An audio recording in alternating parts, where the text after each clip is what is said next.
2 agendas.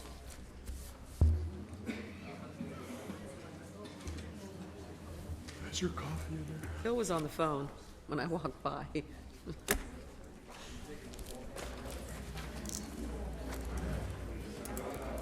Pull anything off the consent calendar? What do you, Item 3. item 3? No, item 3. Item 3, okay.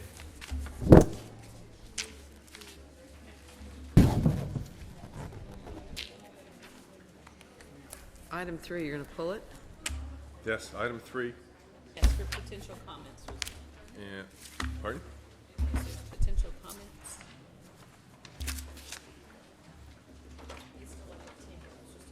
Potential comments. Rita had thought there might be somebody that wanted to speak to it. Oh, we want to put it untimed, or just? Or just pull it off consent, but just in case. I don't have any we want to leave information item about 3 separate. But, and it was just if someone wanted to speak to it. she thought someone wanted to speak to it. And then I took the one comment, I wanted to- Another cut. 24.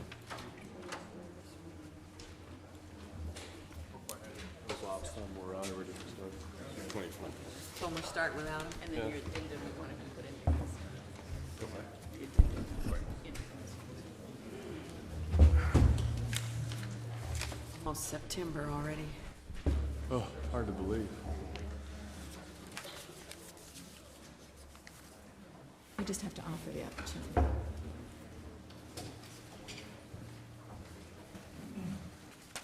Usually by law, 3 has to be off consent, so.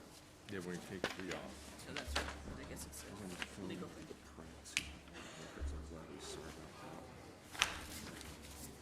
Well, that's usually. But I was here. Okay, we all set? Good morning. Please join me in the flag salute and a moment of silence. Salute.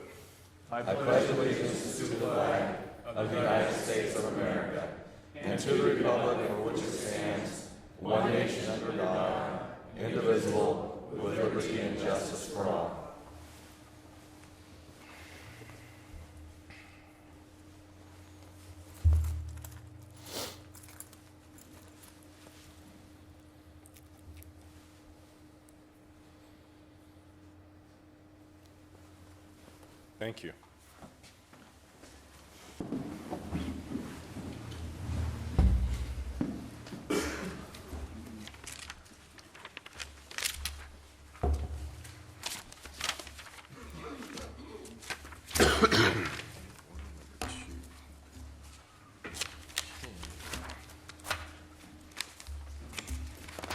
On our consent calendar, we are going to pull item 3. Consider that separately, and we need to add item 1 from the addendum to the consent calendar.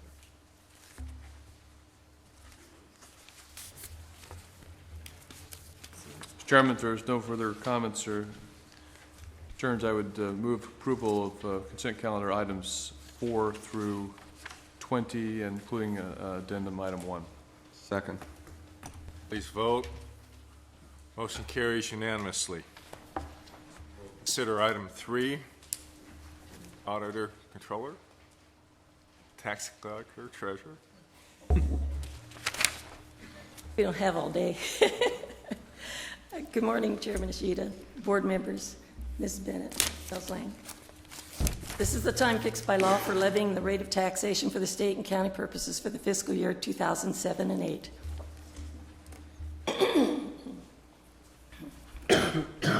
We recommend that this board order that the rate of taxation of the state and county for the fiscal year be collected upon the taxable property of the County of Tulare, State of California, at the rate of $1 per hundred of assessed valuation, as shown on the schedules attached in your agenda, as allowed by law. Further recommend that this board order that the taxes, as shown on the attached schedules, be levied and directed to be collected upon each $100 assessed valuation of the taxable property of the several school districts, special districts of said county, for raising the necessary amount of paying bonds and interest on bonds and for special purposes of said districts, as allowed by law. We further recommend that this board approve and accept the statement of valuation of the property in this county as compiled by the county auditor and filed with this board. For your information, last year's current tax rolls totaled over $283 million. There are 3 new items added to this year's agenda, including a cost recovery fee for the fiscal impact section, also the railway unitary on Schedule A, which was added by AB 2670, and the joint county tax rates on Schedule D, which has been updated now. This is for your information only so that you can tell the tax rates from other counties. We still have not received Fresno County, but we have received Kern and Kings now.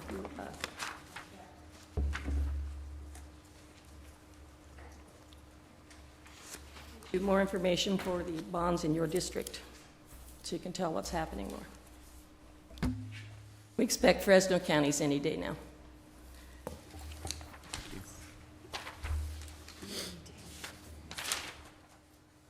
Thank you for your time, and appreciate your voting for this. Helps build schools, helps get the money in for your fire districts and your library districts, county general fund, everyone.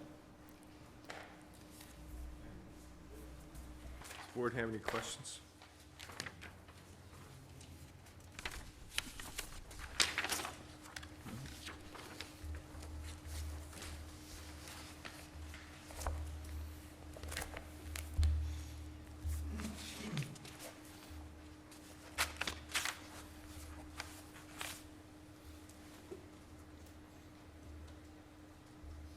What has changed on that schedule is only on the Schedule D part, which is informational.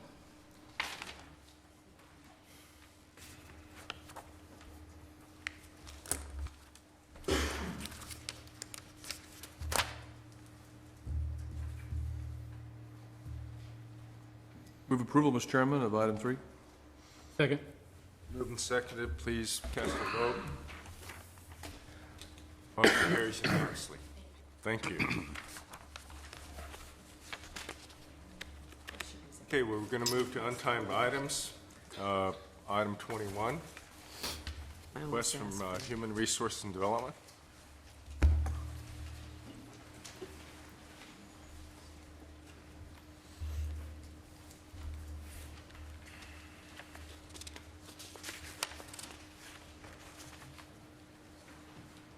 Good morning, Chairman and members of the boards. I was late, so I had to sit at the back of the room. I apologize for the delay of coming forward. We're very excited about this item, but I want to put it in an overall context, and that context has been identified as growing our own for the county workforce.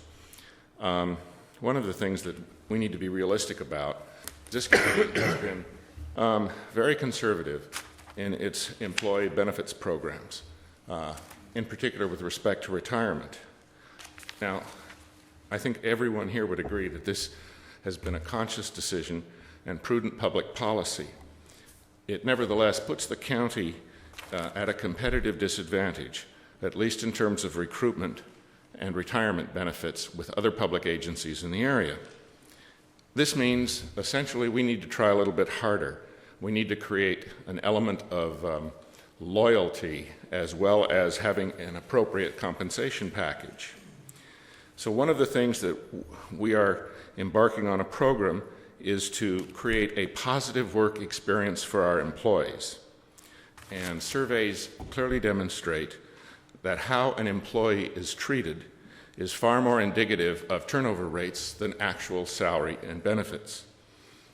So among the approaches that we are proposing is the revitalization of the county's internship program. Our intention is to provide college students with both an opportunity to apply their academic training in a real-world work environment and create an experience that establishes the county potentially as the first employer of choice. This program is rooted in the chairman's state of the county when he challenged us to begin to grow our own employees. Now we're exploring other options as well. but this is a first step in responding to the chairman's challenge. At this time, I would like to introduce Rhonda Sjostrom, an administrative analyst in the Human Resources and Development Department, who's the project manager for this effort. She has solicited input from the county departments and agencies, both in terms of defining the program and participating in the program. And so with that, I'd like to ask Rhonda to step up, please.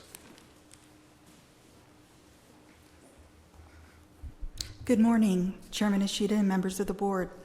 The proposal before you is for the revitalization of our current internship program.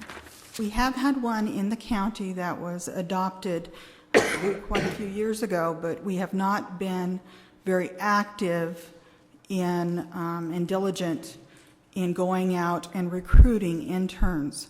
So we hope that this proposal will have the effect of bringing in more students into the county workplace with the long-term effect of bringing them into full-time employment. The proposal before you, we have asked for several changes in the current program, and one of the areas of importance is providing more flexibility in the program so that it's not just limited to juniors and seniors in college, but that we're expanding opportunities to those who are going to business schools, vocational schools, community colleges, and those who may be in what we call collaborative programs, such as HHSA has a program called Transition Youth, or Youth Transitions. RMA has a program currently in the community development area where we're training students to be heavy equipment operators.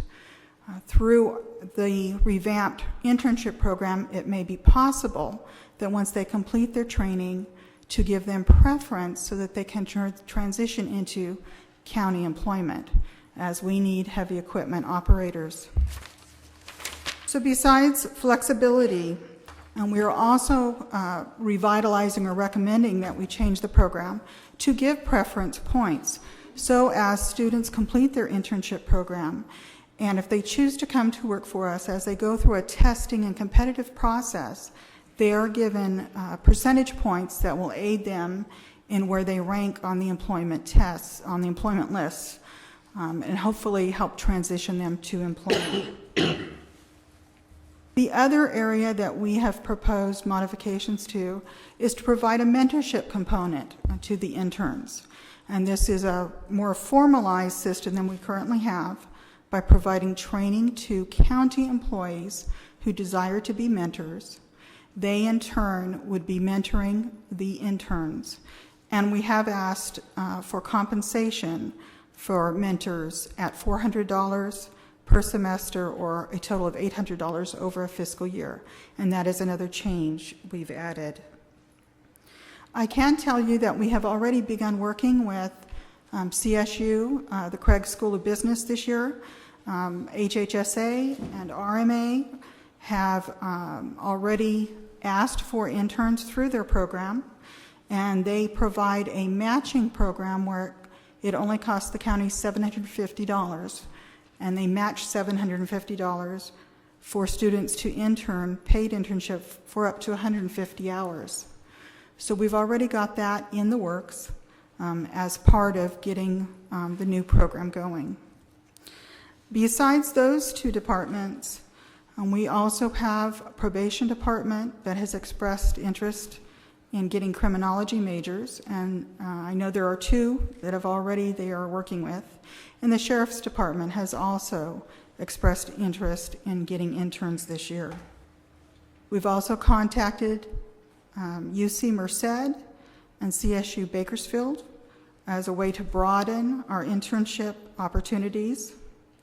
And we are also working with our local community colleges, COS, Porterville, and we'll be expanding to Reedley College and Coalinga as well. As part of the Grow Our Own theme, beyond just the internship program, we are revamping some advertising that will be targeted directly to going after students in the age group of the 18 to 24-year-olds. and that will be rolled out in the next month. Our office is also attending a job fair at Fresno State, and we're bringing along RMA, and probation will be there in October. We're also attending a job fair in Kings County, September 13th, as another way to go after bringing our young people into employment and growing our own. If there are specific questions that I can respond to regarding the proposal, I'll be happy to do so. Thank you. I had a quick question on the mentorship. Would this be separate and above from your supervisor or whoever's assigned to whatever department you're in? I know frequently when we have new employees, obviously they don't ordinarily come in as department heads, so they come in with some type of supervisor or whatever. So would this be in addition to whatever the supervisor or on the job training or? Yes, it would be. And we're not limiting it to strictly a supervisor. It could be a lead worker who has an interest in going through a mentorship training and gaining those skills, and trying them out on an intern with the idea of developing that employee into a full-fledged supervisor in the future. Okay, so the mentor is really someone within the department? And it's, Yes, within each department would designate mentors. Thank you. I did have a question. First off, thanks for bringing this forward. I think it's quite exciting. I'm always thought that our best source of people are the people who are living here now. Given the fact that 1/3 of our population is between the ages of 0 and 19, you're not going to find a larger pool of applicants anywhere in the world, probably. But one thing I was worrying about, do we have the ability, and I realize there are some budgetary issues and personnel issues, but do we have the ability to extend an offer of employment to somebody at the conclusion of a internship program, even as they have perhaps another year of school to go to? And the reason I mention this is that that was my own experience in life when I was going to law school, working for a law office, and I was offered an employment at the conclusion of my summer, and so then I went back to the last year of law school knowing I had a job waiting for me. I didn't go out looking for another job, and it just seems to me that if we have the ability to do that to a certain extent, you actually could, people don't have to, as they're going through school their last year, they don't have to worry about finding a job, going out and looking for work. They know they have a job waiting for them when they come back, and it's another way of sort of cutting off the competition, if you will. It's an interesting concept. We have not incorporated that into the existing program. I'd like to look and see how it might be done. Certainly one of the options would be that an individual in the situation you have described could participate in a competitive process and be on the group who was interviewed, and then maybe not the one who's hired that time, but for the next opening. But to actually guarantee that position in advance, I think we need to look at that a little bit to see what the ramifications are. But thank you, and we will look at that. Mr. Chairman, I actually was hired in the manner that Mr. Huntley just described. That is, I was waiting for bar results, and I was interviewed with other candidates, got on a list, and then was hired. We also had a pilot program when Lita Blattner was the county counsel, along the lines of what Mr. Worthley described, but because we were not allowed to make an actual offer, it didn't have the results that she had hoped. So I think that exploring something like what you're talking about would be, obviously sometimes they have to be conditional on graduation from high school or obtaining an appropriate license, but I think that that could work very well. Supervisor Cox? I think this is great. The one thing I would like to see us expand in our HR arena, though, is that let's say we bring in, a mentor to work with someone, and you get a student that's well qualified, and then right behind him there comes someone with 2 years of experience that fills that position.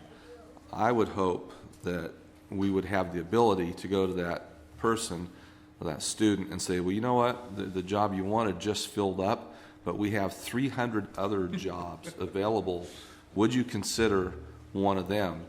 Right now, it's my understanding, if you don't get the single job you apply for, you get a letter that says, sorry, and that's it. So I would like to see some type of follow-up to where that those that didn't get that one job they applied for might be contacted and said, guess what? There's another 300. You've already worked through this whole process.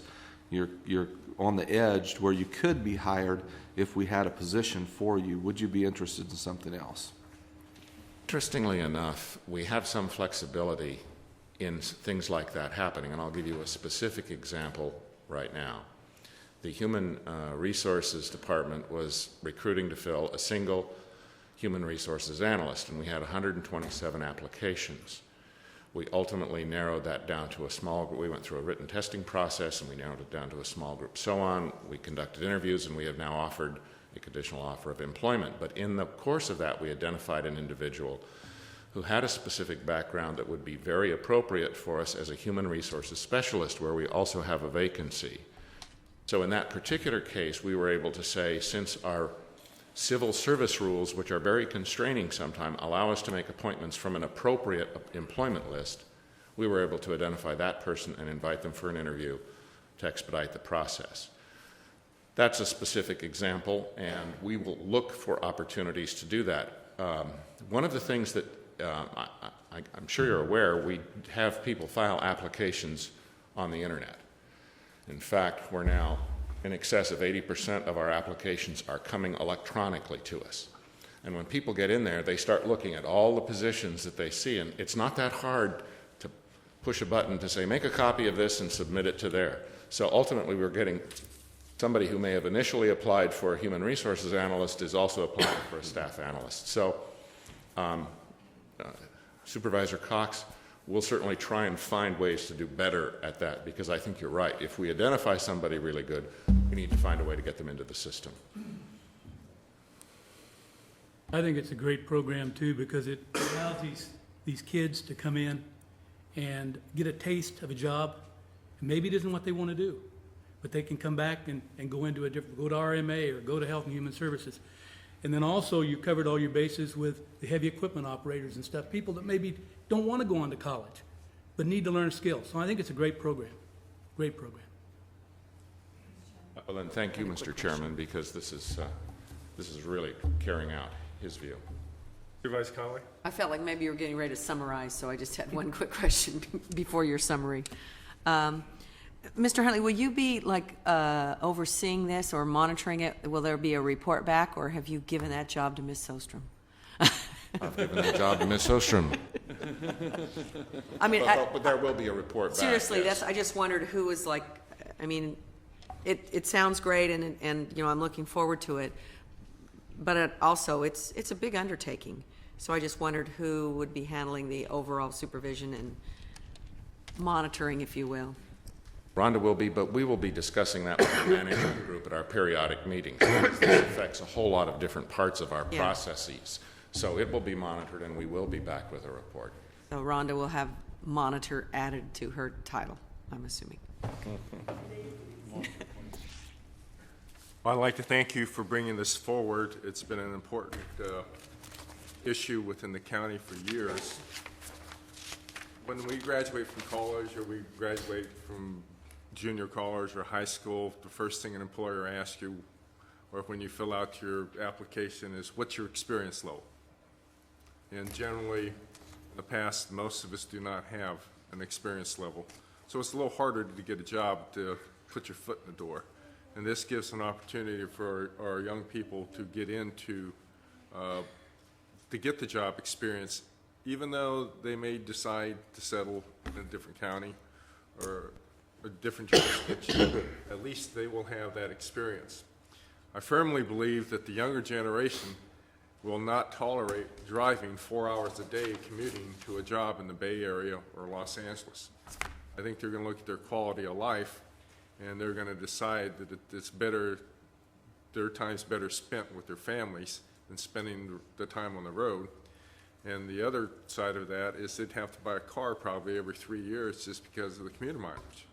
So when you offer the big carrot and the big salary in some of these urban areas, metropolitan areas, when you net out the dollars that you actually receive working for those companies, it's very competitive that we offer in Tulare County. So hopefully, my crystal ball says that will happen in the future. But I really appreciate this opportunity to bring the program forward for our young people in our county. And I think that was one of the main things I've heard over the years is let's keep our young people in Tulare County. Let's not be the county that sends them to college and never sees them again until they retire. So, thank you very much. Okay, this is an action item. And well, in that case, Mr. Chairman, I would move approval. Second? Please cast your vote. Thank you The very motion much. carries unanimously. Thank you very much.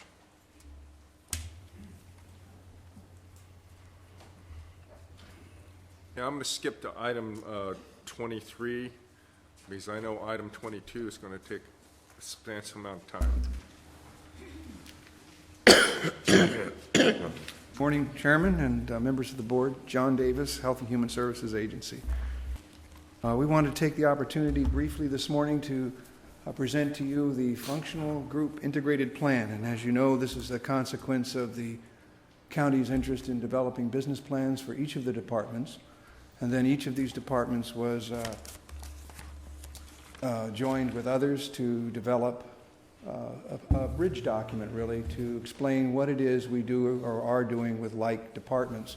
And in our particular group, we had the Child Support Services, Health and Human Services Agency, Public Authority, and the Workforce Investment Department. We also had the County Administrative Office sitting with us on each of these meetings when we sat down. Kristen sat through all these meetings. I'm sure that was a joy for her, but it actually turned out really well for us. And what we wanted to do with this bridge document was basically take the pieces that we'd each done independently. Each one of us wrote a business plan. Each one of us wrote a work plan or an operational plan to implement the board's goals and objectives.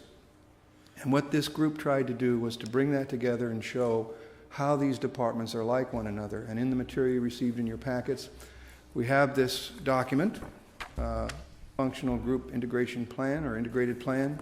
It includes a profile, a statistical profile of the county, and with that a description of the populations that we share. And there were a lot of them, and we actually do probably have a better sense, having gone through this process, of what populations we actually share. We were asked, or initially when the business plan for the county went out, the Initiative 4 was to be addressed by the CAO's office countywide. And you'll see that in this document, we nonetheless tried in narrative form to address some of those issues because we thought Initiative 4, which is about organizational improvement, was also important. And then finally in this document, at the very center of it, we tried to bring together all the objectives of the respective departments. And what you'll see here is there under strategic initiatives, we have coded the goals that the various departments were addressing, and then tried to overlap them and see how visually we were actually working in many of the same areas. And what that discussion or process did was, as I said, I think really left us over there in item 4, where we started talking about organizational performance in a big way, because we're sitting at a table, we're talking about what we're doing, and we're trying to compare what our activities are and how they relate to one another.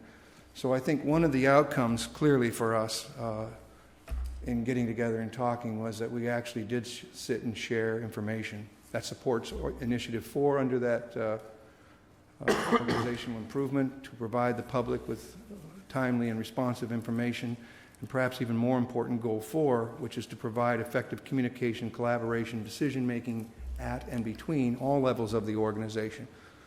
So I think we took that a step further. We discovered new ways of doing business, and I think there, again, we're talking about Goal 6, provide the objective evaluation and measurement of county program performance, and finally, continually evaluate the organizational structure to improve service delivery. When you look at this document, you'll notice that some of the goals or some of our objectives are already here. It took us a year to get through the process of looking at, well, about 9 months, of looking at our own organizations, developing our own operational plans, and then doing this bridge document.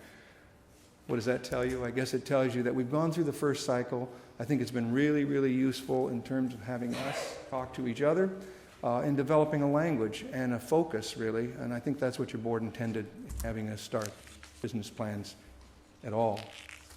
So our process now, and it's odd that at the end of the summer here, we finally gotten the document printed. Our next task in the next few weeks is to go back and look at it again because the next cycle started. With that, Peggy has asked if she could have a few words at the back end of this. So, Peggy? Good morning, Mr. Chairman, board members. I just wanted to thank everyone for this opportunity to get together with the other department heads in my functional group to put this document together and to have a better look at all of the activities that all of us do. In Child Support Services, we determined that 95% of our caseload has had contact with the Health and Human Services Agency. So we became aware of some new issues. Also, it brought in to my own management staff about what the ties are to these other departments. And when we worked on the operational plan, they became more aware of the things that we needed to do in the future. I also want to thank Kristen Bennett for being there with us, for helping us put this together. But I most of all wanted to thank you all for this great idea. I'm looking forward to working on next year's. Thank you, Peggy. Thank you, and really that was just our effort to have an opportunity to sit and present it to your board. Thank you very much. Thank you. You're looking at me. You assume I want to comment, and you're right. I really appreciate the work. I know this is over and above everything else that we ask you to do on a daily basis, but in particular, I was looking at when you mentioned the gaps and the overlaps in service. I think that's really key because there's no need to duplicate services, and I also really appreciate the kind of case management approach, if you will, that I think you're all looking at and doing, so that we're making sure we're completing our tasks and we're providing the services that we, first of all, are designated by law that we must, but also that we want to do, whether they're designated by law or not, but doing in the most effective and efficient manner possible. And I think especially when you mention more communication, I think that's key. So I really appreciate the time and effort. I know you've been working long and hard at this, and I realize that, whoever that chairman was at the time that asked you to do this, just said, you will do this and you won't be compensated, but I really appreciate it. Thank you. Sure, I just was going to add that, there's always a danger when you have a good idea. Of course, Ms. Conway is self-deprecating, but the fact is it was her concept of having a strategic business plan for the county. But there's always the danger of something like this being performed and put up on a shelf and collecting dust. And I appreciate the fact that what you brought forward today is a demonstration that the strategic business plan is acting in the way that we really hoped that it would, which is it's a framework and it's a beginning, it's not an end. So it's a beginning, it's a continuing process. And as you say, we've done this and now we're ready to start again. It's a recognition that there's always room for improvement in everything that we do, and that the strategic business plan process really never ends. And I don't mean that in a negative way. I mean, it's a positive thing because that's how we improve upon our delivery of service, become more efficient in what we do. So I think this is a great example of that. I just want to compliment you and thank you. Well, I commend you and your department for your foresight and your continuing efforts on the strategic plan, especially the foresight of our next chairman, which will have a chance to review something that was started 2 years ago. Okay, any other questions? Thank you very much. Thank you very much. Thank you. Chairman, if we need to take action to receive the presentation, I would so move. Great, I'll second. Moved and seconded. Motion carries unanimously. Thank you again. Okay, we're moving to timed items. Item number 1, scheduled for a public hearing.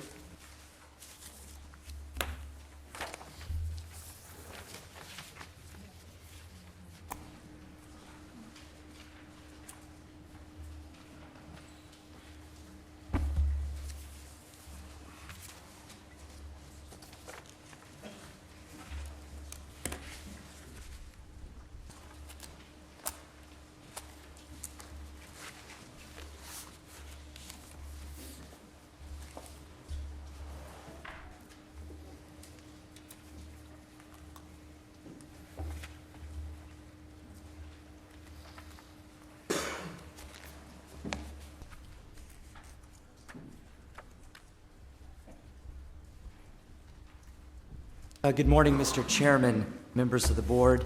Dave Bryant, Division Manager, Resource Management Agency. This project is a continued public hearing from your August 7th board meeting to consider an appeal by Mangano Homes appealing the Planning Commission's denial of Plan Development PD 07001 and tentative map tract 774 for a single-family residential subdivision of 113 acres into 176 residential lots, 7 common area lots, 1 public facility lot located east of the intersection of Road 124 and Liberty Avenue 264 south of Visalia. At your board meeting on August 7th, your board continued the public hearing and directed staff to prepare conditions of approval based on the recommendations to the Planning Commission of June 27, 2007. Draft resolutions containing findings and conditions for approval for PD 07001 and TM 774 are attached as Exhibit A in your agenda packet. The draft resolutions were referred to the applicant, and the applicant concurs with the conditions of approval. Changes in the conditions of approval are shown in crossouts for items that were deleted and underlines for additions. The county subdivision ordinance requires that a subdivision map conform to all zoning regulations applicable to the site. In a plan development zone, a specific plan development, or development agreement must be established before considering a tentative map. If your board is inclined to grant the appeal, you must consider PD 07001 first before acting on TM 774. In addition, it is recommended that the public hearing remain open if you wish to continue the item, since the government code requires a final decision regarding the tentative map within 10 days if a public hearing is closed.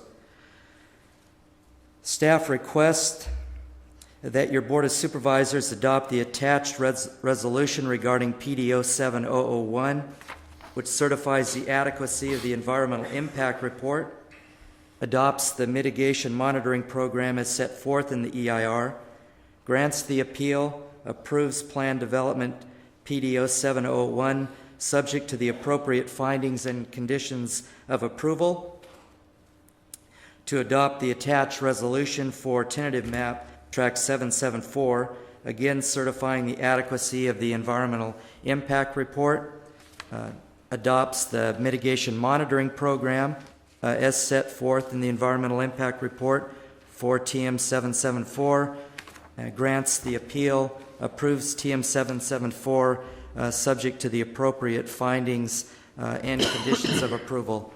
Again, this is staff recommends a 2-step process, 2 separate actions. If you wish to grant the appeal, again, considering PD 07001 first, and then taking action on TM 774. That concludes staff presentation. I'd be happy to address any questions that you may have.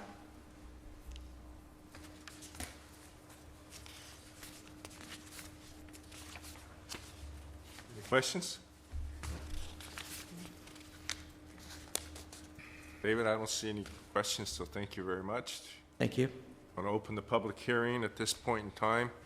Anyone wishing to address this agenda item, please come forward and state your name and address for the record. Good morning, Mr. Chairman, members of the board. My name is Robert Dowds, 1005 North Demery in Visalia. I wanted to thank you and staff, as well as our neighbors who have participated in this process from the very beginning.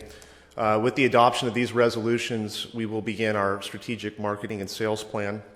We will pursue options with the City of Visalia for the design and permanent sewer facilities and capacity as part of their system. We will begin the preparation of improvement drawings and engineering work and submit those to the county. And with any good fortune, we will have houses under construction by the second quarter of 2009. Our consulting engineers here to answer any questions that you may have of a technical nature, and I'm here as a resource as well. Okay. Thank you.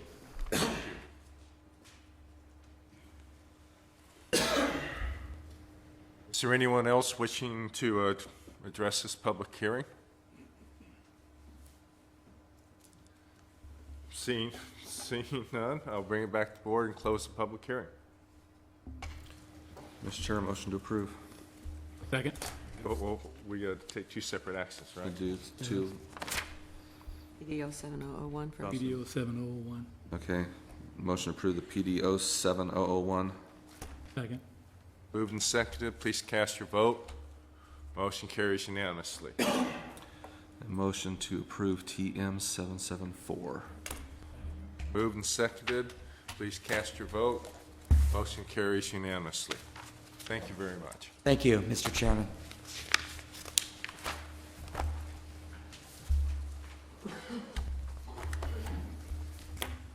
Okay, item number 2.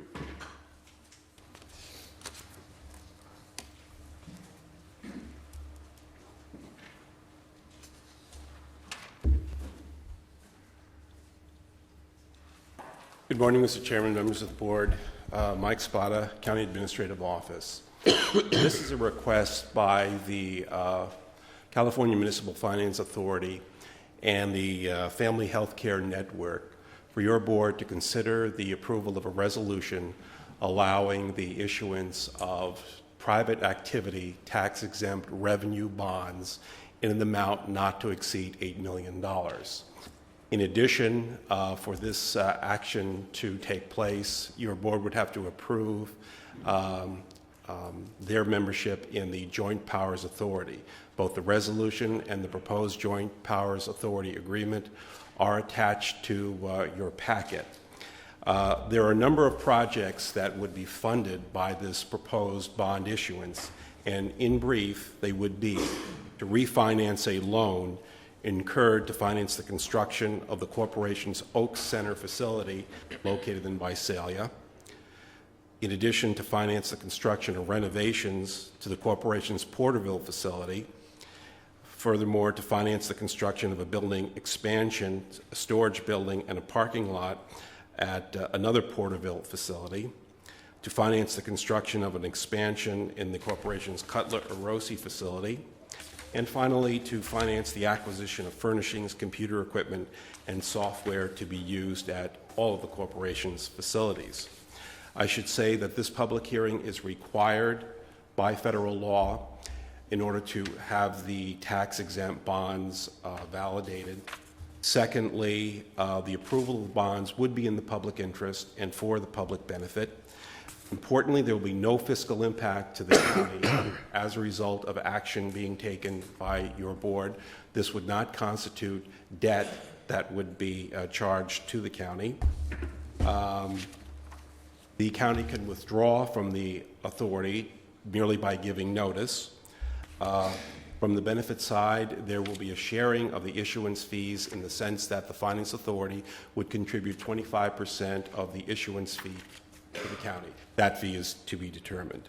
There are representatives from the Finance Authority and the Family Healthcare Network in the audience that would probably address any more specific questions about the project you have. That would conclude the staff's report. Thank you. Do you have any questions?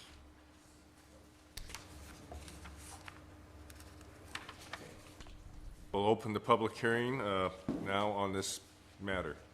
Anybody wishing to address this issue, please come forward.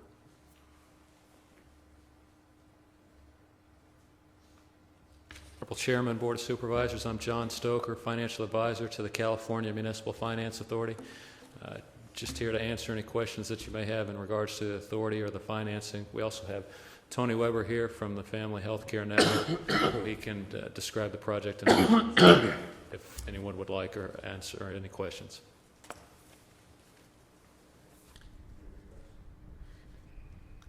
Hi, Chairman and members of the board. I'm Tony Weber, Vice President of Finance for Family Healthcare Network. I'm here to answer any questions that you might have about the project or describe any public benefit. Supervisor Conway?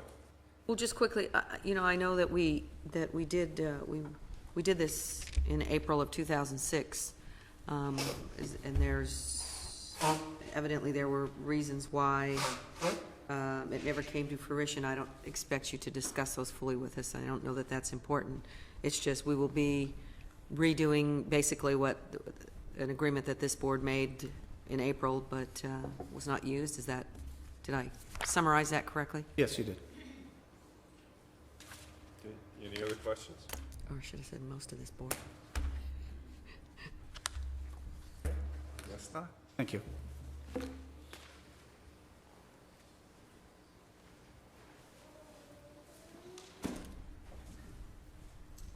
In conclusion, Mr. Chairman, oh, I'm sorry. Well, public hearing is still open, please, sir. Mr. Chairman, Board of Supervisors, I'm Larry McKelvey. I live at 966 Halsey Street, Porterville, California. I'm just down the street from the health center, and I don't know if this is the correct place to do this, but I have some very deep concerns about the health center, and I have for several years. My main concern is the safety of the patients that use that facility. I have talked to the health center recently about because they are planning on expansion there. There are some concerns that needs to be addressed, and I don't know if they have taken them into the one man called me and told me he'd taken them under advisement, but I have not heard. And my concerns is there is a parking facility on Halsey Street east of Halsey. Poplar Avenue comes right straight across. The patients drive in and drive right straight across that intersection. And I think that approach to that parking area, number one, needs to be moved down to where the trash area is. Number two, that needs to be changed from patient parking to employee parking. Move the patients behind that health care facility. Clear down Halsey Street. The employees park on both sides of that street. They park where there is signs that says no parking. They park on Poplar Avenue over next to the chain link fence. They are in the street. Maripride is a oxygen facility that delivers there. They park on Poplar Avenue right in the middle of the street. And when they do that and parking is on both sides, you have to go in the opposite lane to get through there. Patients consistently make U-turns from parked right in front of the facility and make a U-turn and go around. And this needs to be addressed before somebody gets run over. I have been hit head-on twice in that area, and nothing as to date has been done. Sir, that really doesn't come under our authority, but the city manager of Porterville and the mayor are here to address that issue about building permits and mitigation for that building. Okay. So I would direct your Well, questions. but I wanted this to be known publicly that there is a problem there that does need to be addressed if they are going to do any further expansion on that. And I thank you. Thank you. Mr. Chairman, would you want me to give him the card? Please.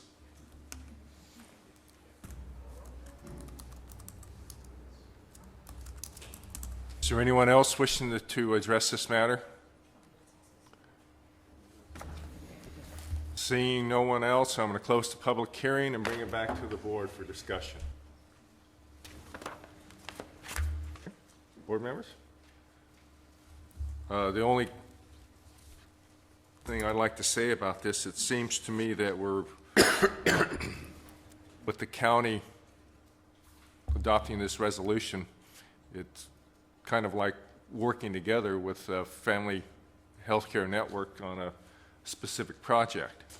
And in the spirit of cooperation, I'd like to see that spirit of cooperation returned to where we can help get our federal designations for our human health services for services rendered. So That's I not a would motion, appreciate Mr. Chairman, but I would second it if it was. Okay. Chairman, if there's no further comments, I'd move approval of item 2. Second. Moved and seconded. Please cast your vote. Motion carries unanimously.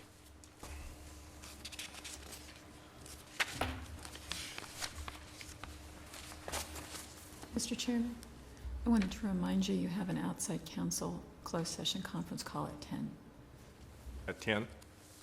Okay.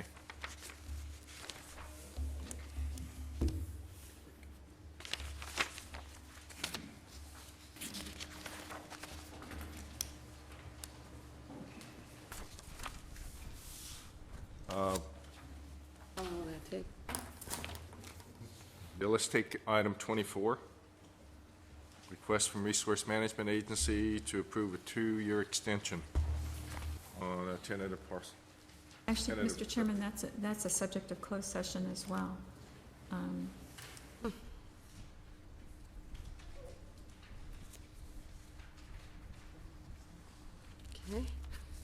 Pardon? That item is on your agenda for closed session as well. Thank you. Yes. Good morning, Mr. Chairman, members of the board. I'm Beverly Cates, Division Manager, Resource Management Agency. We have received a request for a 2-year extension of time for Track 766, located west of Springville. And this was approved by your board on July 26, 2005, and tentative maps expire after 2 years if a final map is not filed or a request for an extension submitted prior to the expiration. This was the first map that we required the assessment district for maintenance of public roads within the subdivision. We've been watching that when expirations come up to condition a map to require the assessment districts, but this one had it as on the approval. There has been some question raised since the time of the approval of the map about impact fees, and at this time there is a suggestion to condition this time extension for the offset impacts of development to certain public facilities, service levels adversely impacting the public health, safety, and welfare that the county learned of subsequent to map approval, but which have continued to accrue during the life of the tentative map and which will continue to accrue during an extension of time. It is anticipated that the cost could be around $5,000 per lot, and that would be conditioned to be received at time of building permits. And so there is consideration of that before you today, as well as the staff's recommendation for approval of a 2-year extension of time. Well, I guess the question, Beverly, is as you have circumspectly made those comments, is that agreeable to the applicant? I have spoken with the applicant's agent, and he would like to speak at this meeting. Okay. I think that means no. Do you have any other questions, Beverly? Beverly?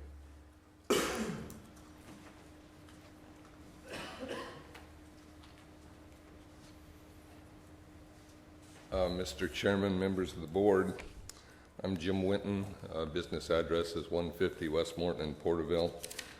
I did fill out my public comment form, but I didn't know what to do with it after I filled it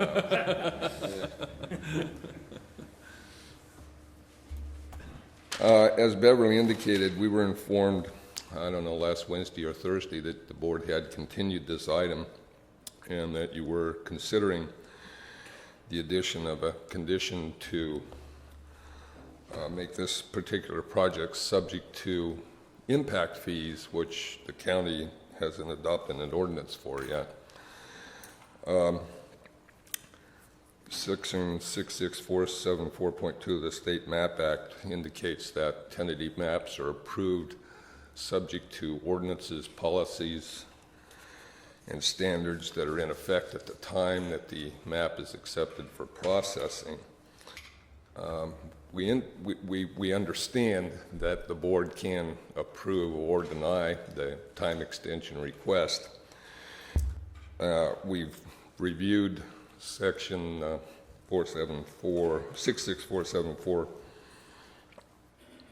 of the MAP Act, which lists the grounds for denial of a tentative map. And in those list of items which require the denial of a tentative map, there's nothing that we can identify that would apply to or affect this particular map. To give you a little bit of background of the project, as Beverly indicated, it was approved in July of 2005. In October of 2006, there was a moratorium on new water services imposed by the California State Health Department on the River Island Water Company.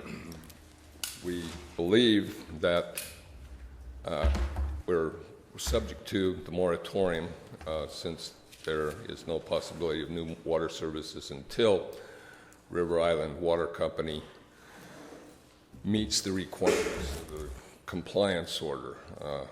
We've spoken before in more detail about the water company, and I won't go into that. But since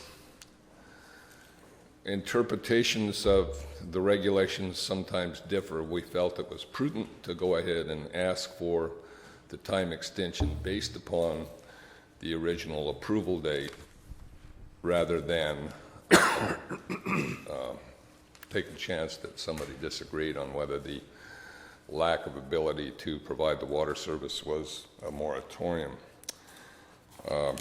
In summary, I'd like to remind you that the board did impose, or the developers agreed to, a condition to either form a road maintenance district or supply private roads prior to the time that you adopted the ordinance for road maintenance districts. And we would request that you approve the time extension for the map as it was submitted. Daryl Nicholson, one of the applicants, is also in the audience and would like to speak. Thank you. Mr. Nguyen, I have a question. Yes. On the approval of this tentative map, wasn't it subject to a will serve letter from River Island Water Company? Yes, it was. Thank you. It was, well, yes, there was a will serve letter provided. The state overrode the water company sometime about a year later, so, yes.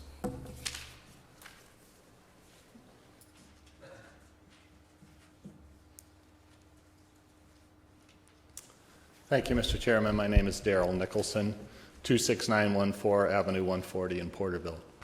I'd just like to thank you for the opportunity to come before you today, request your approval of this tentative map. As was already said, we were the first to agree to a assessment district that wasn't even imposed at the time, and we tried to work with the board based upon that. This project would be already up and moving at this time if the water issue hadn't come forward. Just as a point of information, we purchased this property from the owners of the water company with the agreement that they would provide water. So, you know, we're in sort of a catch-22 right now, ready to go forward. It is a good project. It's a low density, nice homes for the area, and would be a great asset to the community. And we're ready to go as soon as we solve these little problems, so the extension will not last 2 years, but just a few months. Thank you, and I appreciate your consideration.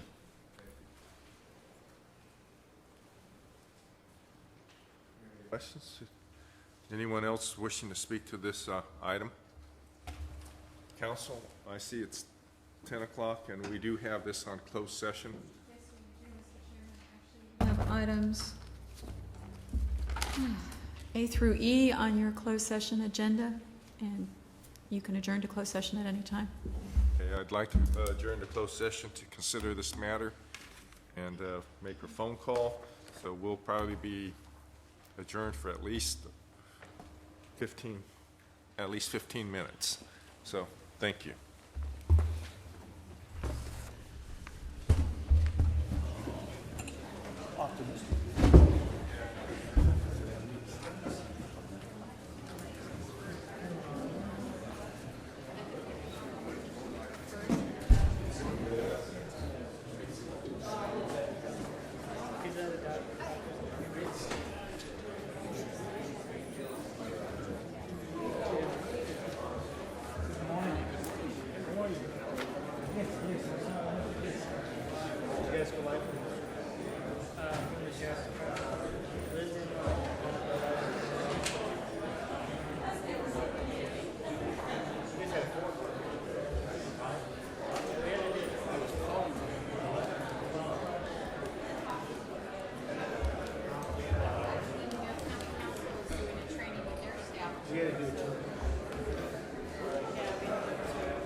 by standards.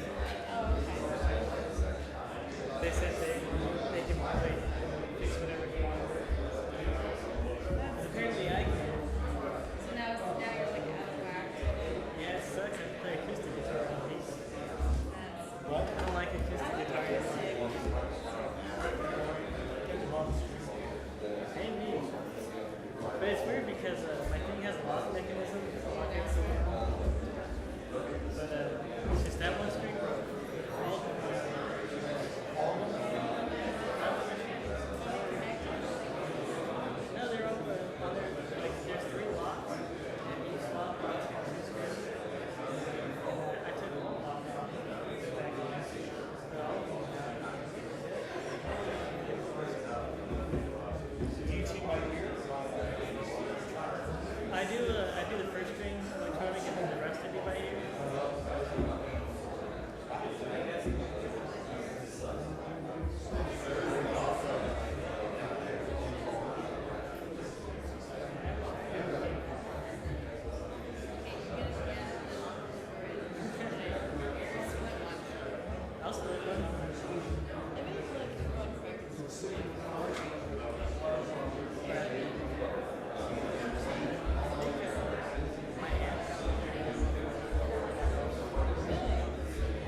that was the 57 formula they tried.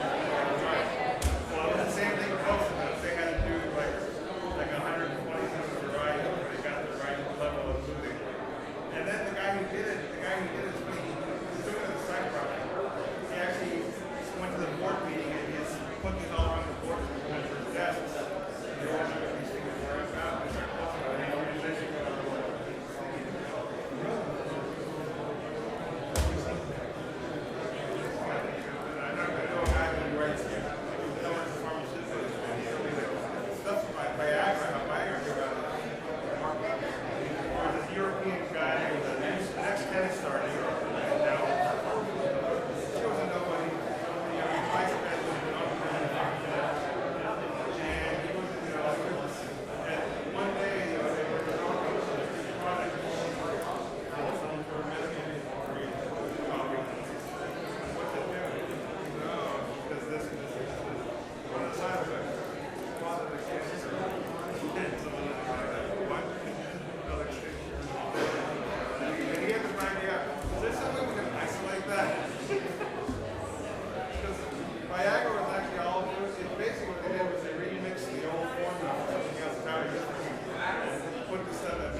was only about 25 minutes off.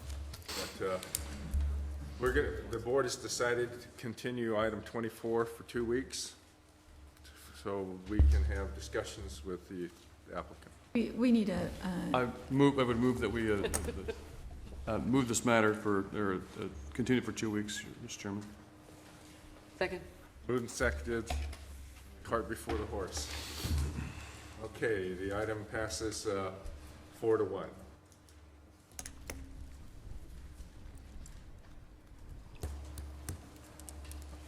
Okay, moving to item 22.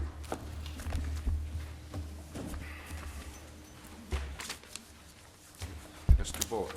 Good morning, Mr. Chair, members of the board. Item 22 is before you today is a report on our emergency medical services system here in Tulare County.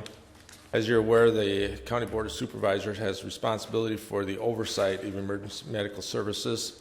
And in 2004, the county contracted with Central California Emergency Medical Services Agency, CCEMSA, and to overtake or to assume that responsibility. And at today's presentation, I thought it would be important for the board to hear some of the progress that's been made over the past 3 years since we've entered into this contract arrangement.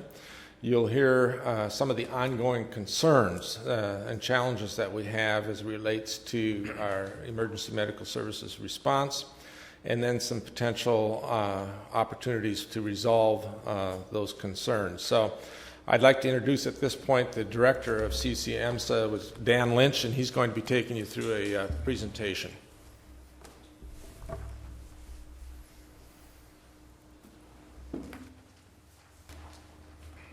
Good morning, Mr. Chairman and board members. My name is Dan Lynch. I'm the Director of Emergency Medical Services for the Central California EMS Agency. I'm actually very excited to talk to you about the emergency medical services in Tulare County, because a lot of times we're talking about fire service or law enforcement services, but EMS seems to always fall off, and it's kind of the ugly stepchild of public safety. And so I like to talk about emergency medical services as much as I possibly can. Today, real briefly, I want to talk about a couple things. Our objectives really are to a brief overview of the EMS system on what's happening out there today, identify some problem areas that impact the level of services throughout the entire county, and also discuss some potential solutions to resolve EMS issues that exist currently in the county. We are your EMS agency. I want to be clear how we relate. The County of Tulare contracts with the County of Fresno to be their EMS agency. We named ourselves the Central California EMS Agency so that we represent the counties that we represent. Tulare County, as well as Kings County and Madera County, have contracted with Fresno to create what we call a 4-county region, and we are called the Central California EMS Agency. I'm the director of that EMS agency. Dale Dotson, who's here with me today, is the EMS coordinator for Tulare County as well as Kings, and also with me today is Dr. Jim Andrews, our EMS medical director for the EMS region. So just to be clear, I am an employee of the County of Fresno, and I work for the Department of Community Health in Fresno, and Tulare County contracts with us to be their bureaucracy, if you will, to be an EMS agency. Each county in the state is required to have an EMS agency, so they've bought into ours rather than themselves. This is just a quick picture. In the middle is Fresno Kings Madera. That's what we look like as an EMS region. There's 7 EMS regions in the state. They're not OES regions. Don't get those mixed up. These are EMS regions.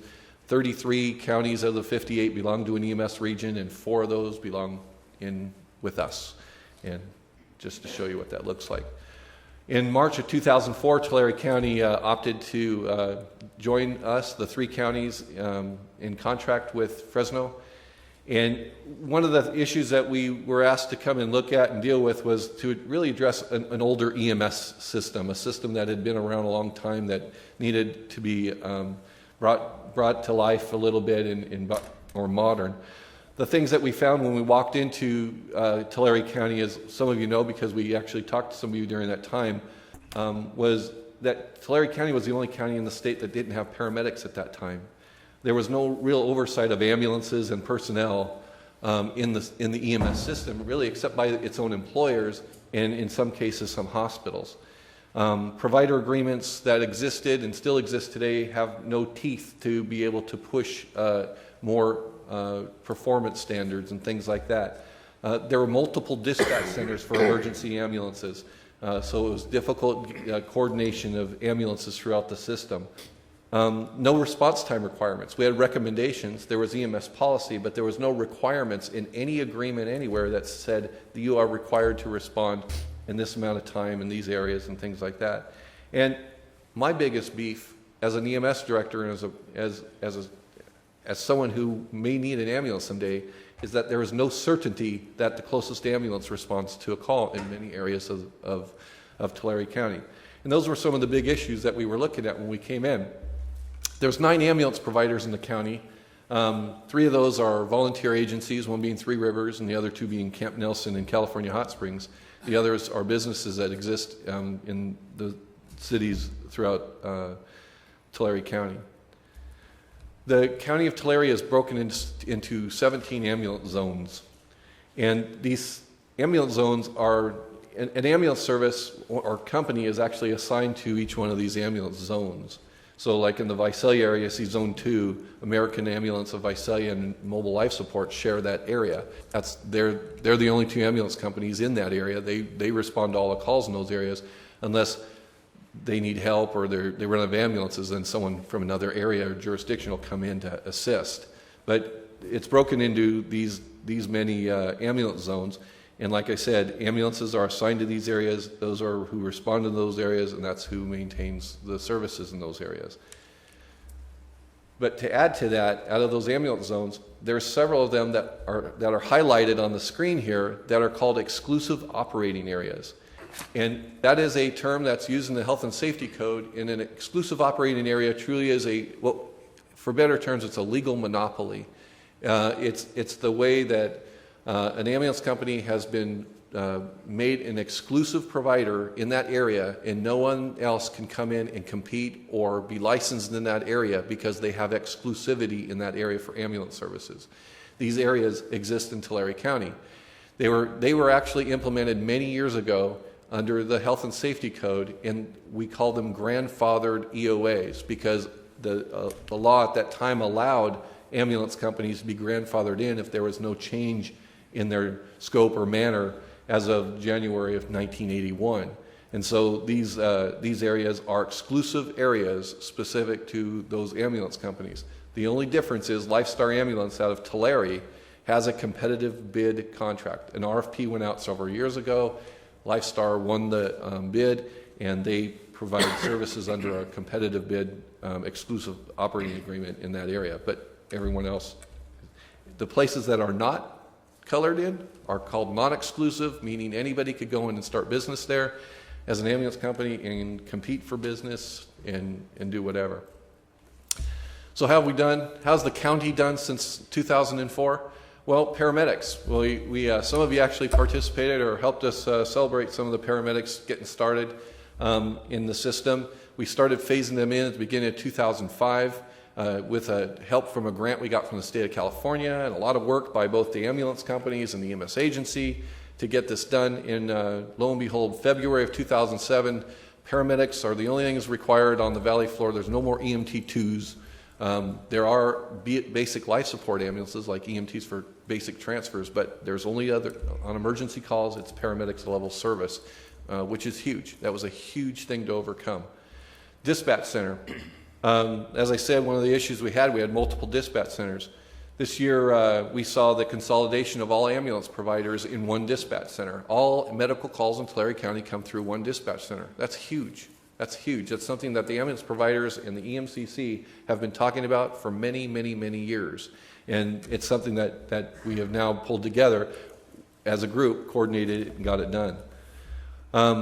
We are now oversight of personnel and agencies. The EMS agency has included them in a very aggressive quality improvement program, and we are now watch them, the paramedics and EMTs and agencies like we do all the other agencies in our system. And they're directly monitored by the EMS agency.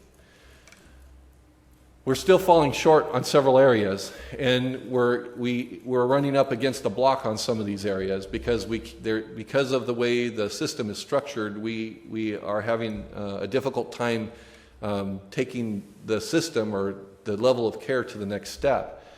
So we have no ability to make changes under the current agreement structure that we have with the ambulance providers. We can't implement more aggressive performance standards because of the limitations we have with those the way the agreements are structured. And so it's kind of hard again to take it to that next level that we feel that we need to get to, that the citizens of Tulare really deserve. But again, one of my biggest beefs is we cannot assure that the closest ambulance is responding to the call in many areas. And that still bothers me because that's one of the basic components of an EMS system, is getting the closest ambulance to someone who needs it. So these are still significant issues that still need to be addressed in our system. So what's happening right now in our system? Well, we've had loss of ambulance services. Many years ago, Woodlake lost their ambulance service because they financially couldn't afford to continue it. A couple of years ago, Farmersville lost their ambulance because Exeter District was unable to continue to financially support that. So Farmersville lost their ambulance. Lindsay, at the beginning of this year, lost their ambulance because Imperial Ambulance could no longer financially afford to continue to provide services in that area.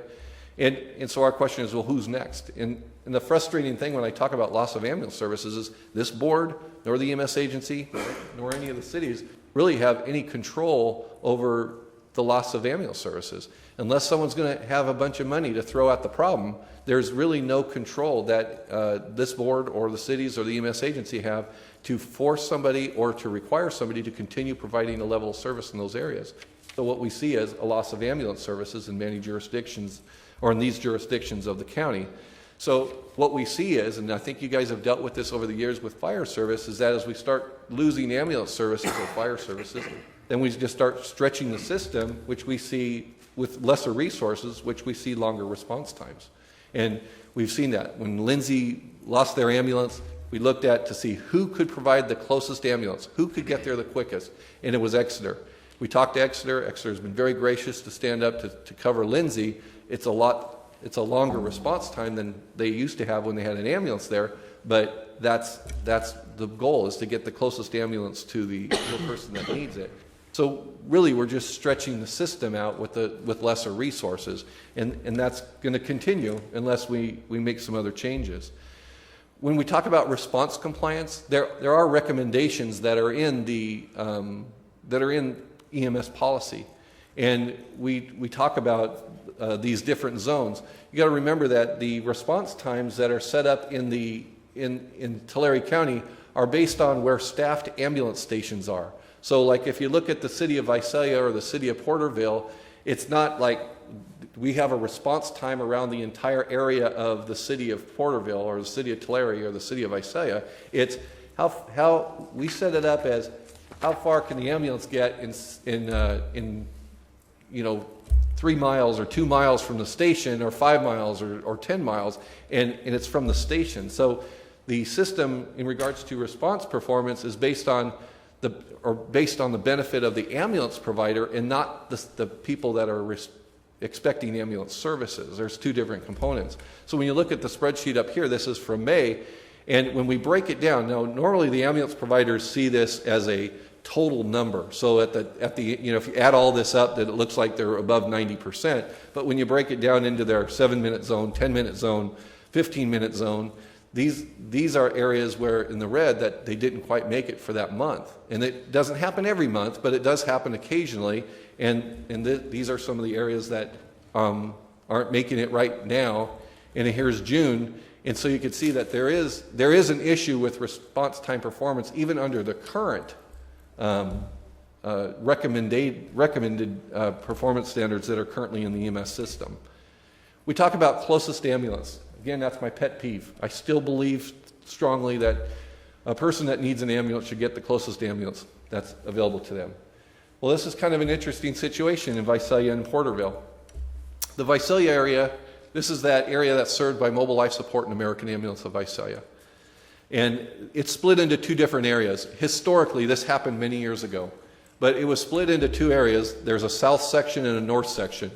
And it was, at that time, it was split because there was a better revenue collection on one side of the city versus a higher call volume on the other side of the city. And so they split it to balance it out between the two ambulance companies. But what they did was, in order to balance that, they rotated it. So on odd days, American and Visalia would be on the north end of town, and Mobile Life Support would be on the south side of town. And then the next day at 8 o'clock in the morning, they'd flip-flop.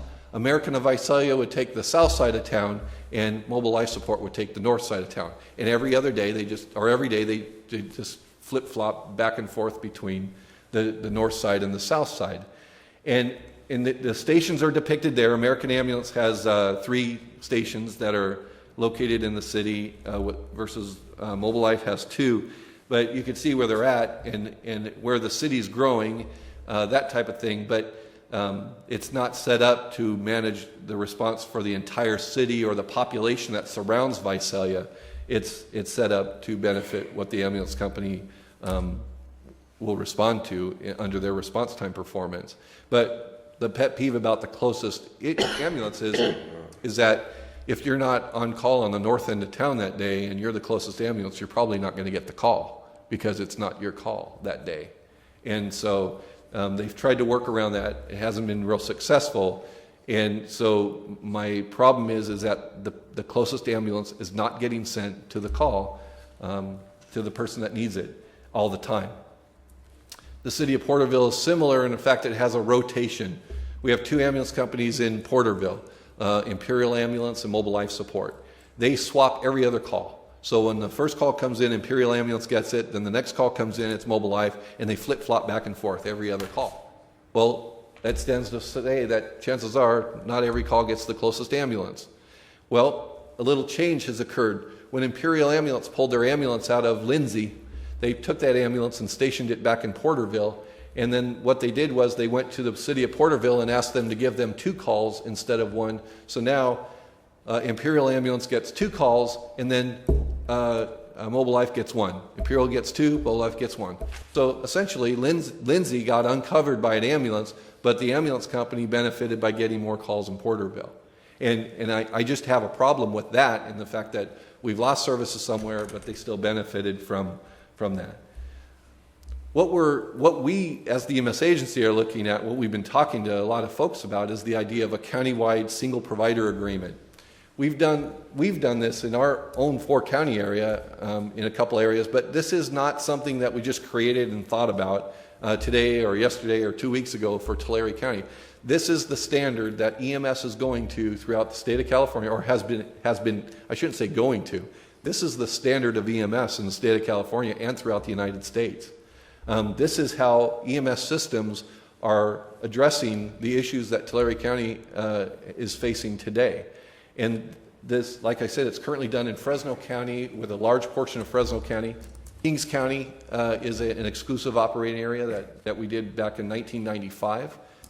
Fresno was back in 1985. And these are performance-based agreements, not level of effort. When we say this, it's kind of harsh when you say, I don't care how hard you try. It's a performance standard. You meet our performance standard. If you don't meet our performance standard, then we'll find somebody else to do that. But they are performance-based agreements set by what this Board of Supervisors, what the EMS agency says, this is what we want for the citizens of Tulare County. And that's what they bid on when they release an RFP for that. The best part, one of the best parts about this is that it's supported solely by fee-for-services. The transport billings that the ambulance providers get, that the ambulance provider would get, a single provider, would go towards supporting the system. There would be no county cost, just like there is no county cost in Fresno or Kings. There's no city cost. There's nothing. It's solely supported by fee-for-services, by ambulance transports. And in order to protect the citizens from any rate gouging or anything like that, any rate increase or any rate modification is approved by this Board of Supervisors. So it has to be justified, and there's somebody making sure that somebody doesn't get a legal monopoly and start billing like crazy for everybody.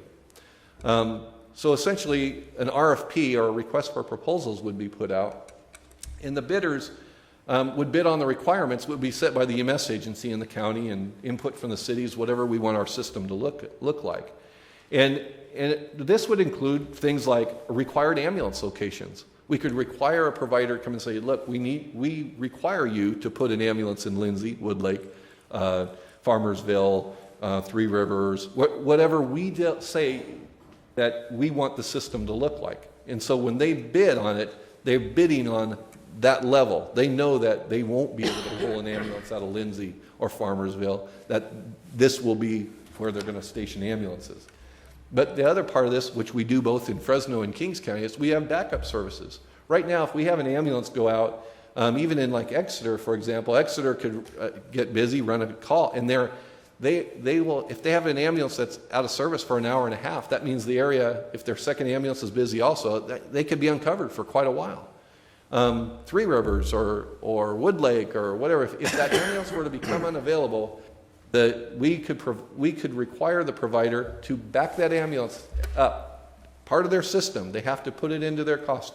They're going to back that system up right away. They're going to send an ambulance to go back them up so that the areas aren't left without coverage for 1 or 2 hours or however long it is. So those backup mechanisms are built into that. This graph, or this picture that I'm showing now, actually would depict an idea, just a concept of an idea of what Tulare County would look like in regards to like locations of ambulances. When you see the green areas around, well, let me say, where you see the red marks, those would be, for example, the proposal idea of where we would require ambulances to be set by the provider, by a single provider. This is where we want you to put ambulances, this is where we want you to maintain ambulances, and this is where we want you to back up if they become unavailable. In the green areas that you see around Visalia, Tulare, and Porterville, we can't tell them how many ambulances to put in those areas. And it's because the call volume is much different than what it is in some other areas. So what we do is we tell them, we're going to put a response time performance standard. The state standard that the state puts out in their guidelines is 8 minutes 90% of the time, meaning we need you to respond to every emergency call within 8 minutes 90% of the time. Now, you can imagine the average is usually 4 or 5 minutes, but that's the minimum standard. And so we tell them, in the city of Tulare, you're going to respond to all calls, and it's just not the city of Tulare, it's the city of Tulare plus 1 mile, because we know the population builds around cities and we're capturing population. So we say we're going to respond to all calls within 8 minutes, 90% of the time in a month, and that's, we don't care how many ambulances it takes, that's what we expect you to do, and that's the minimum standard. And same thing with Visalia, and same thing with Porterville. So, and that's how that would sit. So that would be something that we would look at as a real honest proposal of how we would see a system look like in Tulare County. Response time performance also talks about fines and penalties. And we actually have a fine structure so that if the ambulance provider in Fresno or Kings County and in any other area, there's always a fine structure. If they're not going to perform, then they're going to have some sort of a penalty. In Fresno and Kings County, if they're late on a call, on an individual call, if they're later than 8 minutes, then we're going to charge them $15 for every minute they're late. And if they drop below the 90 percentile, we're going to charge them $100 for every 1/10 of a percentile they drop below that. That's just one part of it. If they fail in three times in a month, in a year, 3 times in a year, then we're going to put them in breach of contract and find somebody else to do the job. There are ambulance companies out there that could do the job. So we would do that. But it kind of brings up an interesting deal. When we talk about response time criteria, this is what we would look at. In metropolitan areas, which would be like the larger cities and a mile beyond their jurisdiction, and then also consider that in the smaller cities that have ambulances assigned to them. And then rural areas would be 20 minutes, 90%. And then wilderness, which would be the Sierras back there, would be 60 minutes, 90% of the time. But I want to see if I actually... This, I'm going to go back to fines and penalties here. I think I have that slide coming up. I apologize. This graph here shows what the response time zones would look like in Tulare County, just basically the one I just showed you, but the metropolitan areas would be 8 minutes 90% of the time. Rural area in the blue would be 20 minutes. Wilderness would be about 60 minutes. And we realize that it's impossible to get to some of those areas in the wilderness area in 60 minutes, and we allow for that in those situations. But you also see how we have Camp Nelson, California Hot Springs, and Three Rivers back there. Well, for someone to go put an ambulance at California Hot Springs that only runs a handful of calls a year probably isn't the most, it probably isn't the best idea. However, there's no reason that someone can't come in and say, California Hot Springs, you guys provide such an incredible service to the people in California Hot Springs. There's no reason why we can't help support you stay there and support those volunteer agencies like Camp Nelson and California Hot Springs and Three Rivers to where they're there. And so those are the things that a single provider would be able to do, is to be able to support those groups that still want to provide services in those areas. So that would be what the response time areas of the area would look like. I guess I got my slides a little out of place. Now I'm going to come back to fines and penalties. Not that I have this big obsession about fines and penalties, but fines and penalties bring in an interesting option for revenue, because the county, as they're fining and collecting fines from the provider, they have revenue, and there's things that we've done in the different counties to use this revenue.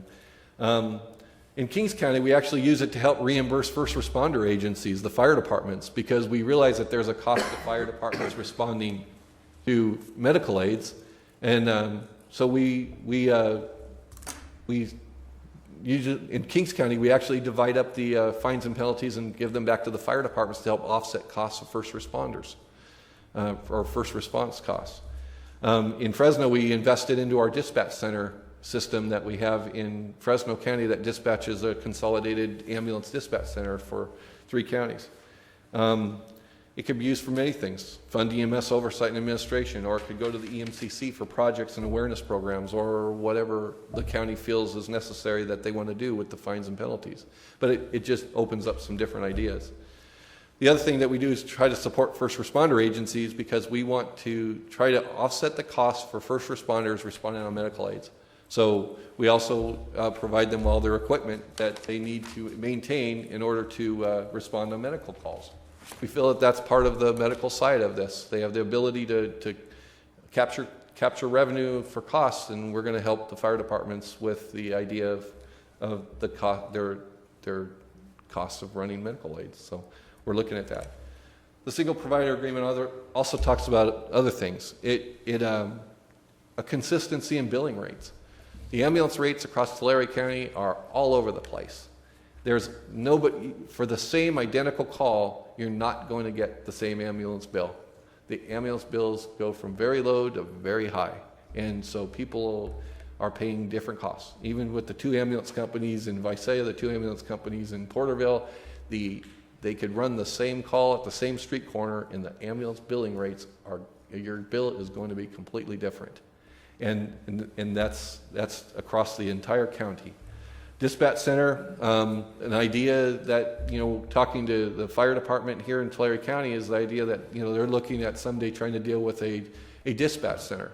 There's no reason why the provider, a single ambulance provider, and the Tulare County Fire Department can't get together and broker a deal to jointly or help fund a dispatch center that could be more permanent and deal with those things and consolidate fire and ambulance dispatch services. And it also talks about levels of services. So, I'm just throwing out a few things, but there's a number of things that a single provider agreement could address in many of these areas. The bids would come in, they could be reviewed by county reps, also reps from each of the cities, and just different folks that have an interest in it. But overall, what we're presenting, or the idea that we present of a single provider agreement, would be more control of services, which would basically allow us to prevent maybe cities from getting abandoned and losing ambulance services in rural areas that don't have services, but also have better performance and accountability, which we don't have currently. And we think that there'd be a workforce stability. We think that the workforce in Tulare County it moves around quite a bit. And we think that and we've seen this both in Fresno and Kings County, where when we put this into effect, we see wages increase, we see a higher level of professionalism, we see skill levels increase, and we see a drop in employee turnover. So we see a number of things happening with that. And I go back to my pet peeve is patients get the closest ambulance. There's one system out there, and the patient gets the closest ambulance. And it's a state-of-the-art EMS system. It's a modern system that does not cost the cities or the county anything, because it's funded by fee-for-services. That concludes my presentation.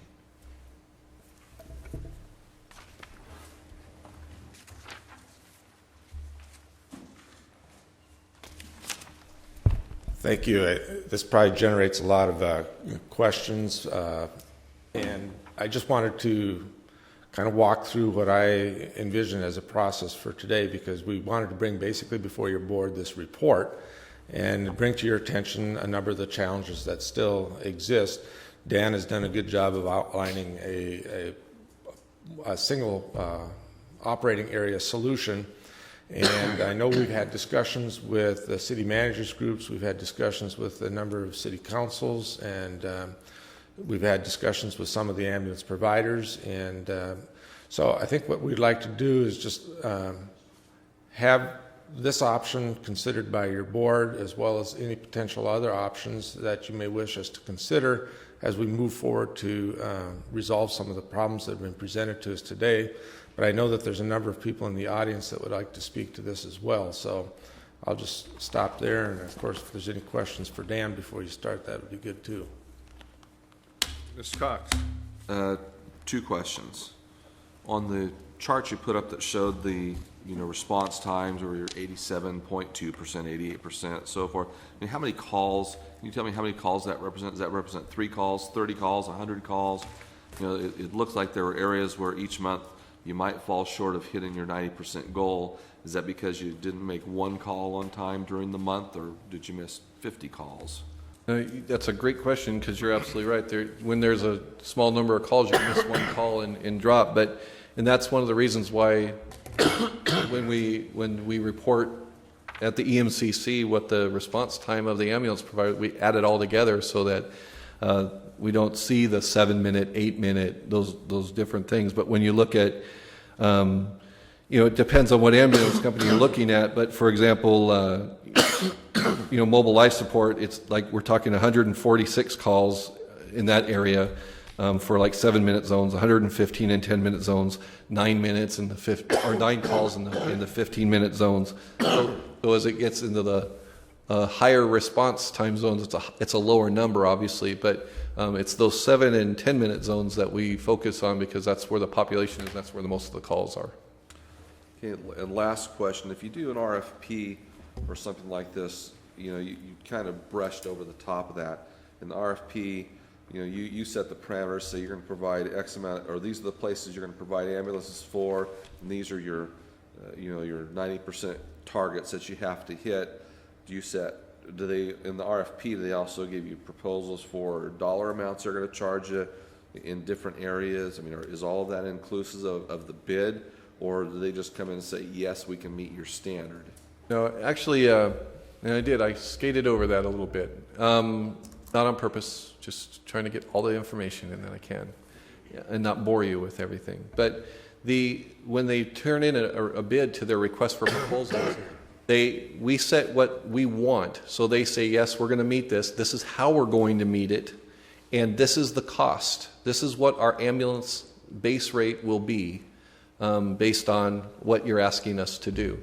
And essentially that helps us when we're actually reviewing the bids to see, well, who's going to be able to provide the service, who has the qualifications, who has the experience, and then also look at who has, what price. And that we look at that. We look at their budgets to find out if somebody's going to underbid it, different things like that. So that price does carry a load when we're looking at the RFP. And is it one price fits all, or does Visalia and Tulare and Three Rivers have different prices for a call? One price fits all. We want one cost countywide. Thank you. Mr. Lynch, you showed us the percentages of the various companies and their response times. I'm just curious. My assumption is that if we had a single provider, nobody's 100%, even as a single provider. Otherwise, there wouldn't be any funds to divvy up amongst the other people. Absolutely. About fine forfeitures and so forth.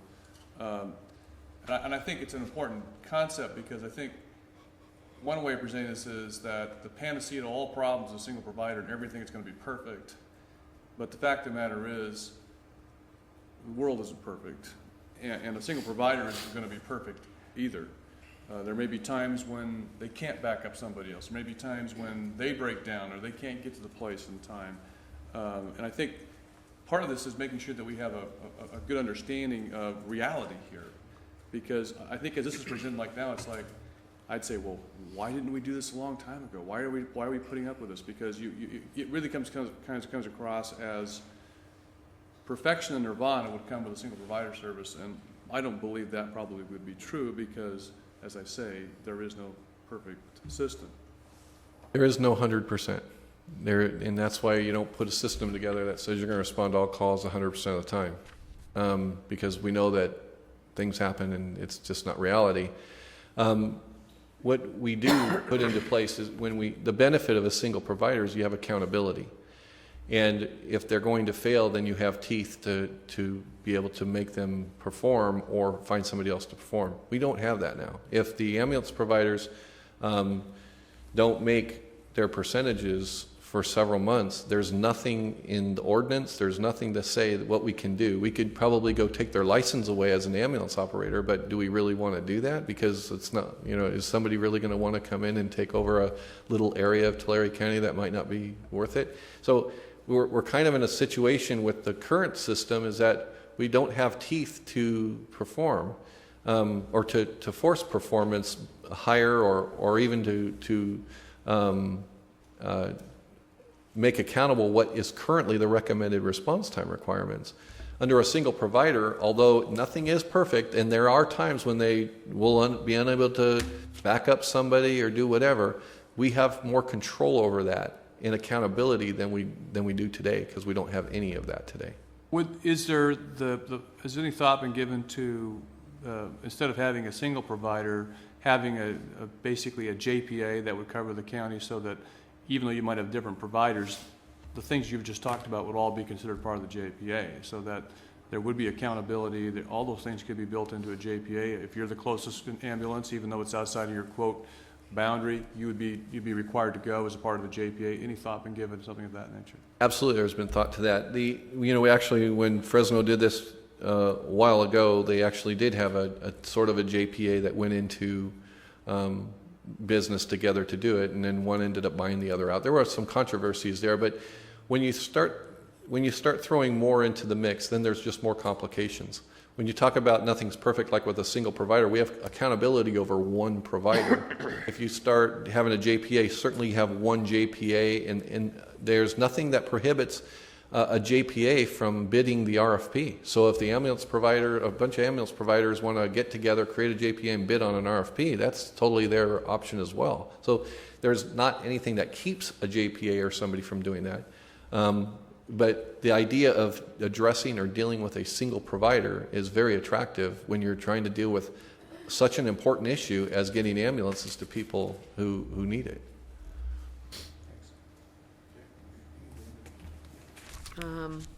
Yeah, I'm trying to keep this in order here.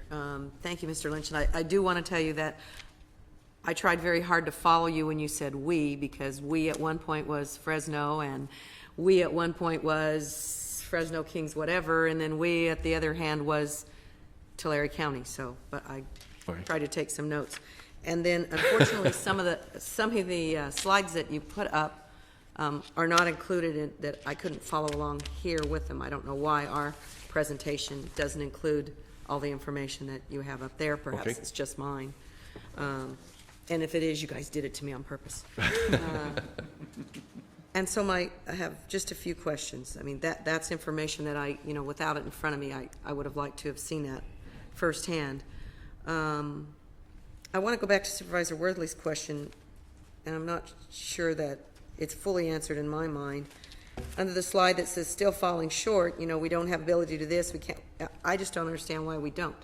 I mean, if we have contracts with these providers, and there's no teeth, and there's no this, and there's no that, well, why isn't there? There's a couple things. Because of the exclusive operating agreements that the ambulances currently have in those areas, especially in these blue areas, when the county of Tulare, it's been many years ago, when they what they called grandfathered these ambulance providers into these zones. And at that time, in order to meet the criteria to create that exclusivity, they had to say that those ambulance providers had been there for a certain amount of time, since 1980, and that their manner and scope, the level of care, the boundaries, geography has not changed. And it's a snapshot of that time that they put in place, saying that's the level of care we're comfortable with. And they put that into those areas. That's how the law reads on that. If we were to go in now and say, okay, we're going to change the performance standards completely and we'll make them much more significant in regards to how you're going to perform and how you're going to respond, we're changing the scope and manner. So we're asking an ambulance provider to give up their exclusive rights to that area, but take on a higher performance standard. So there's an issue right now of, would I do that if I were an ambulance company? I probably would not give up my exclusivity to an area just to take on a higher performance standard. So we have that butting up against us in regards to that. The other part is that there is nothing to say that the ambulance provider has to agree to that. We could go to an ambulance provider and they could say, that's too much. There's no way we could afford to do that. We just can't do it. So we're not going to sign that agreement with you. And there's nothing that we could get to that point on. So those are the issues we face with the current agreements, because there's nothing to say that they have to do that. And the current agreements don't want to meet performance standards, or they? There are no performance standards in I'm saying if they were, I mean, your conversation with the current providers is that they aren't willing to meet certain standards, or they don't want more teeth in the ordinance? Those discussions haven't occurred with us. I was just checking. I'm have my little notes here. I noticed that you mentioned this currently done in Fresno and Kings County, other counties or whatever. I'm always intrigued as I speak with counties up and down the state, what they're willing to share and what they aren't. I noticed here that you mentioned one of the slides that there's no city or, there would be with a single provider, no city or county cost. Is there currently a city or county cost with the way we have it now? No, there is not. There's not, so. But you're also getting what you pay for right now, which is. Yeah. With the exception of Dinuba, which is a city-run ambulance. correct. So if there was Out any of the kind of fire operating loss, that would be borne by the city of Dinuba. That is correct. A city fire department, Dinuba. Okay, I just wanted to make sure. Because I thought I was aware of at least one county who had indicated to me that they went to the single provider system and then ended up, it wasn't all that it was cracked up to be. And it ended up the county had to backfill with about $300,000 to make it right. Well, that could be in.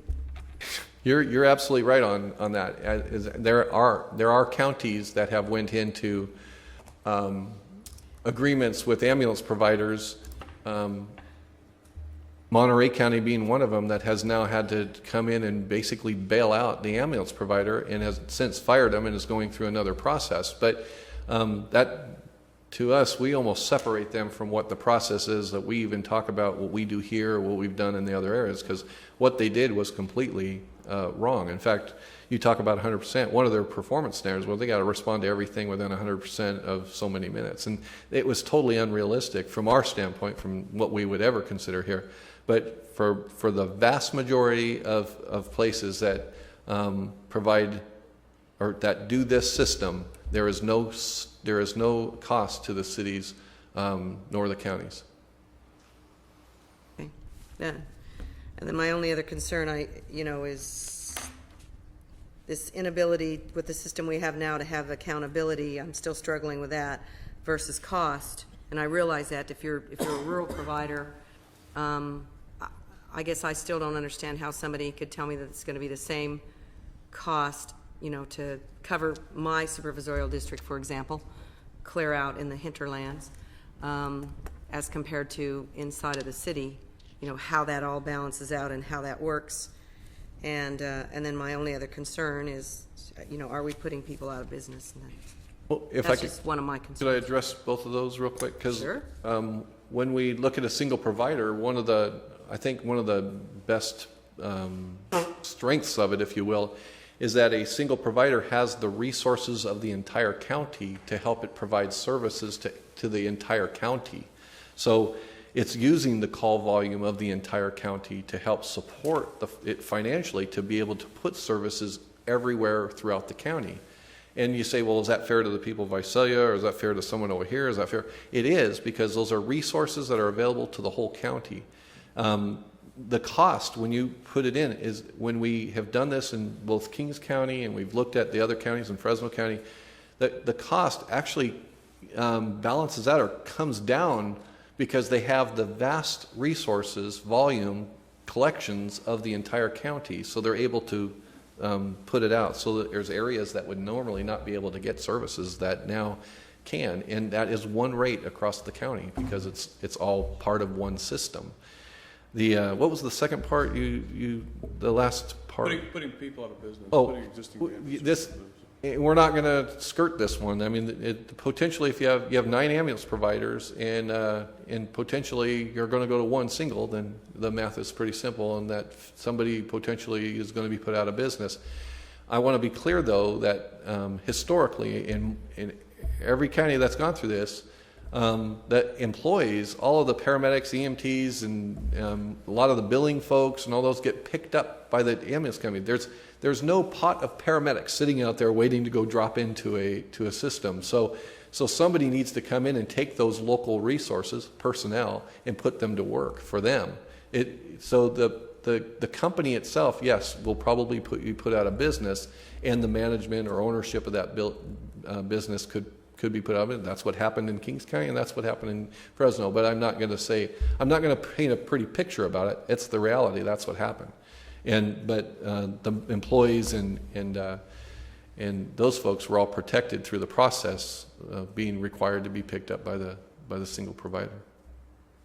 I certainly don't mean to compare different kinds of services, but we have the same discussion over the trash hauler zones. I mean, certainly ambulance. I'm not comparing ambulance service to trash haulers, but it's similar in the zone and how that, you know, that was not meant to be funny. I've tried to dodge Not the trying same to be analogy, funny. believe it or not. So. I do try to be funny on occasion, but I just meant for my board, Yeah, I've got one question for you. similar situation.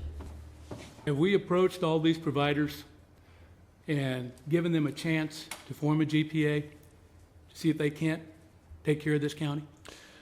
We have met with the providers to talk to them about what we're presenting, but there's been no discussion that I'm aware of between us or them or the county and them regarding a JPA or them doing anything. Any other questions? Thank you. Okay, I know there's a lot of people here wishing to address this issue, but I want to reemphasize what is before the board for us to consider today. And that is to accept a report on the current status of the emergency medical services system in Tulare County. And the second part of the request is to direct the Central California Emergency Medical Services Agency to move forward in the development of solutions to the continuing problem of EMS. We are not here to authorize an RFP today. This subject is going to take a lot of time to study, and number one, I do not believe it's fair to go to an RFP at this point in time when we do not have the template of what the county expects in the way of services. So I want to assure people in the audience that we are not moving today to go out for an RFP. And I also want to state to our staff that before we go out for an RFP, I believe the Board of Supervisors would like to see that template. So with that, I know there are a lot of people here wishing to address this subject. We've changed our method of operation. For those of you who came late, if you wish to address the board on this issue, if you please fill out a form. Mr. Forbes is over here on my left with the forms. And if you're part of a group and you have the same story, you know, it gets very repetitious to hear 10 people from the same group. So if you would be concise with your statements, and please do not. Time constraints. What? Time constraints. Yes, we will have a time constraint. We normally have 3 minutes. So. I apologize, I took up everybody's time with all my questions. So we're going to start with the comments, and we're going to start with the first one up the list is Scott Scheer.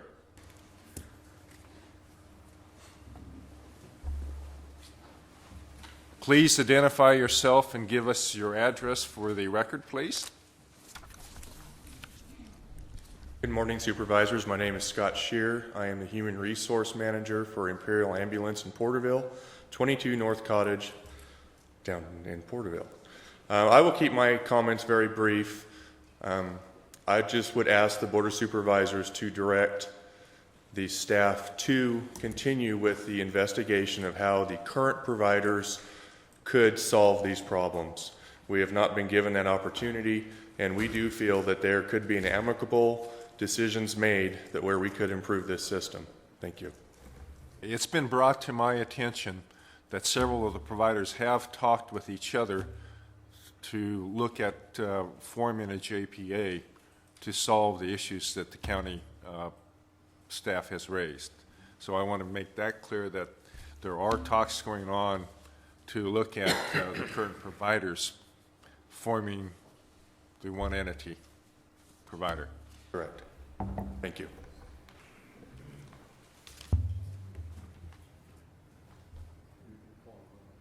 Okay. Gosh, wake me up. They're here. waiting for you. Okay, Ken Owen.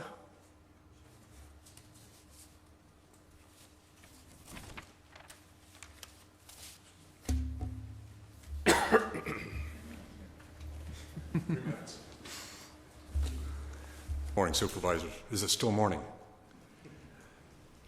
Steve, I'm up here because you're going to owe me one, okay? Just a real quick one. Ken Owen, 44301 South Fork, Three Rivers. I think somebody just said it's going to take a long process, and it may take a long process, but I hope that your direction to the EMS people would be to make it shorter rather than longer, because it's been a long process already. And I've been a volunteer in Three Rivers for over 30 years, and what we've seen is hospitals close, ambulances retract, and leave the people out in the county pretty much bare. And that's not a good trend. So that would be my only request. Let's not make it too long. Let's say, hey, get after this thing and make it short. Okay. Thank you. 45 seconds. That was very good. David Sambongi.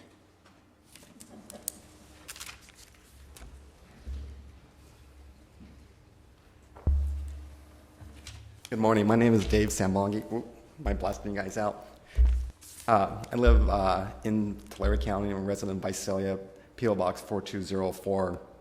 And my concern with this, ambulance costs are just spiraling out of control. The fuel costs that they have, the personnel costs, the equipment costs, it is just going out of control. But yet, it's my perception that the reimbursement from Medicare, Medi-Cal, and from insurance companies is not keeping pace with the expenses. I feel that the ambulance companies are feeling the pinch financially.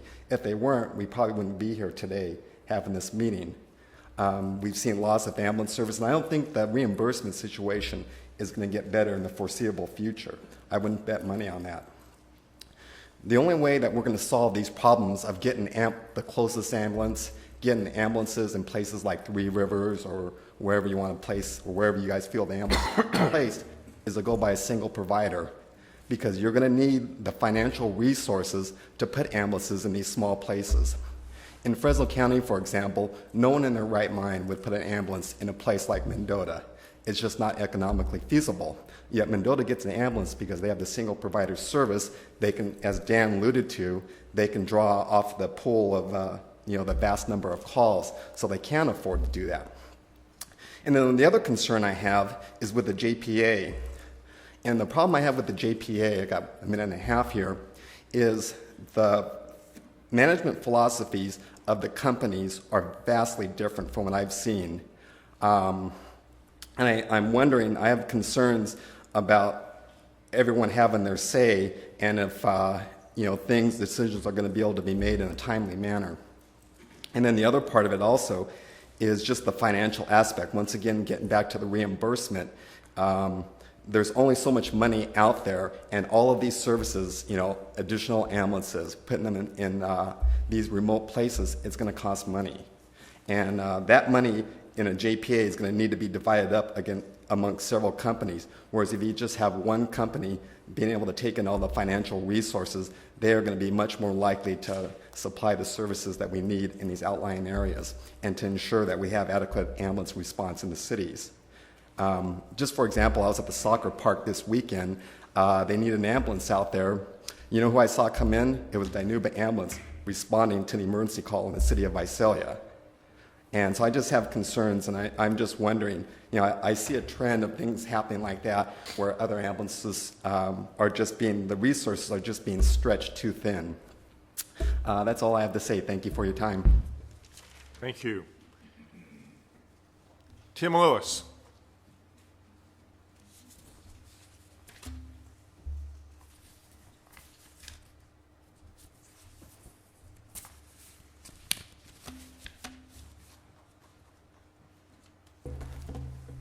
Good morning, Board of Supervisors. My name is Tim Lewis. I'm representing Sierra View District Hospital in Porterville, 465 West Putnam Avenue, Porterville, California.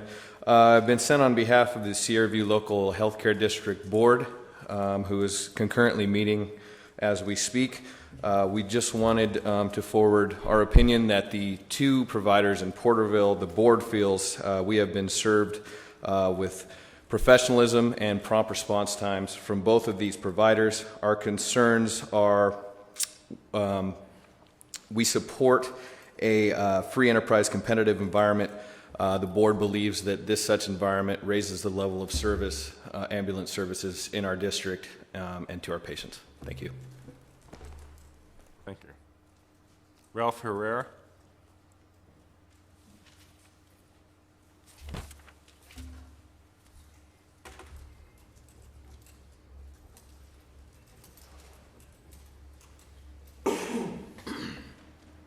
Good morning, Chairman and members of the board. My name is Ralph Herrera. I live at 6212 West Oak here in Visalia, and I work as a paramedic, and I see the problems, and there are lots of problems. The ambulance companies have had ample time to change, and they've had been giving a lot of suggestions, and it was alluded to that the different managing styles would probably not work, and they have not worked. Whether our county's service with a single provider or with the current providers, this ambulance system is in desperate need of change, and I've seen it. The present system is company-based, not patient-based. And when it comes to patient care, there's no such thing as good enough. You either meet the standard or you don't. And a lot of these national standards, state standards, have not been met. 7-digit numbers over 911. Not getting the closest paramedic unit. Ambulance companies pulling out and nothing we can do. I lived in Woodlake. I lived in Exeter, Farmersville, now in Visalia. I've seen Woodlake ambulances, the Woodlake ambulance gone no longer staffed. I've seen the Farmersville ambulance, no longer staffed. And currently the Lindsay ambulance is no longer staffed. This is detrimental to the system. It stretches the resources. From Visalia, I respond to Woodlake. From Visalia, I respond into Farmersville and Exeter quite a bit. I ask that you encourage this change, this upgraded ambulance service for the people, for patient care, so no one else has to die. Thank you for your time. Thank you. Diana Piercy.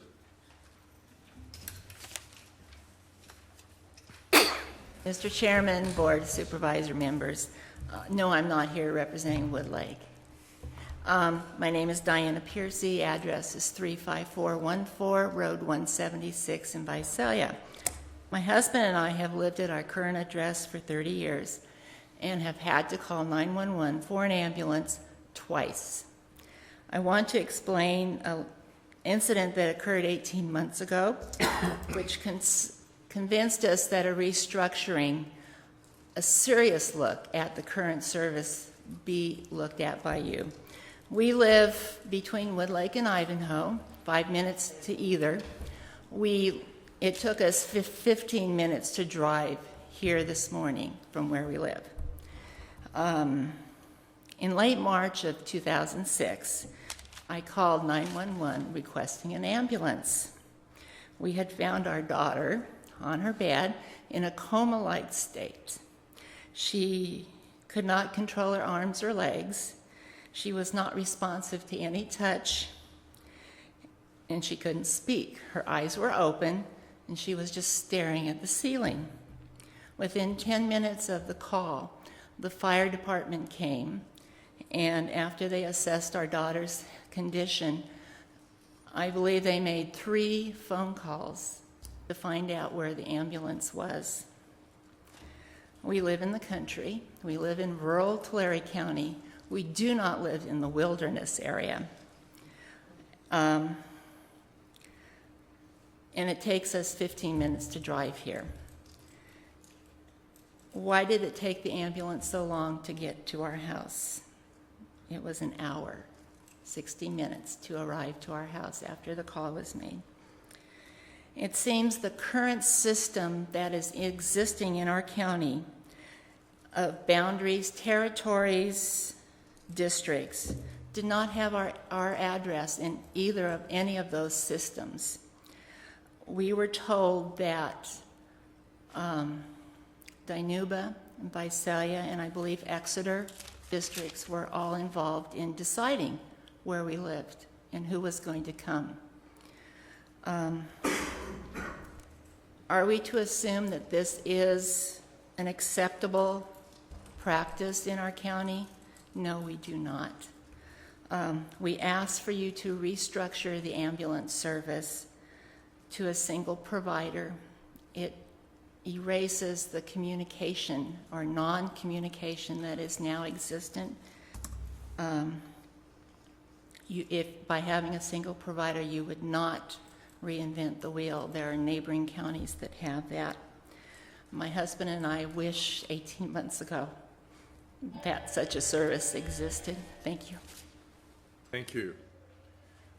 Margie Ewing.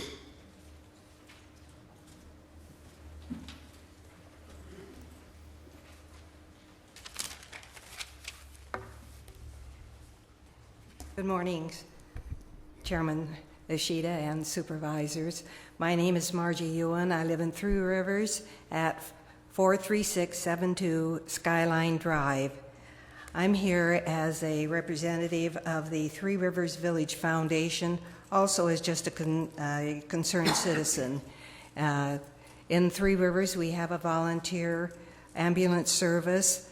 I'm not here to denigrate the service that they provide. They do the very best they can. However, I and our organization feel that the Three Rivers area is very underserved by the current volunteer ambulance service. That said, I strongly suggest and urge the supervisors to continue with the study, move forward with the study that's presented by the Central California Emergency Medical Service Agency. Thank you very much. Cameron Hamilton.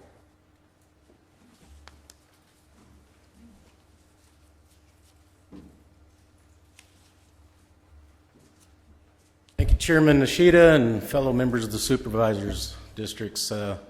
I come to you today, and first of all, I want to compliment you for the questions you asked today. They were right on. They're exactly what I kind of asked last night at our meeting.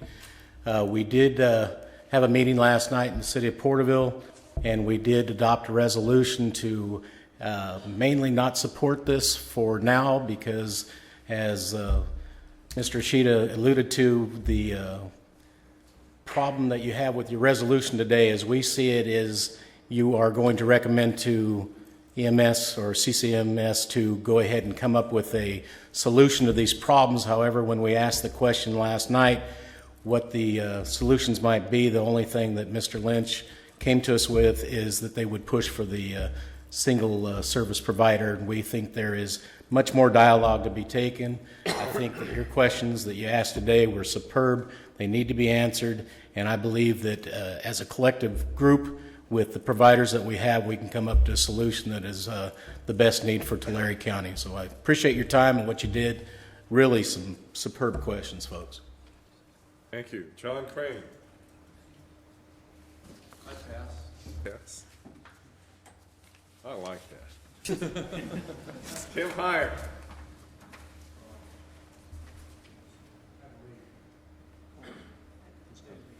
Oh, he's gone. Valerie Abernathy. I passed this. Thank you.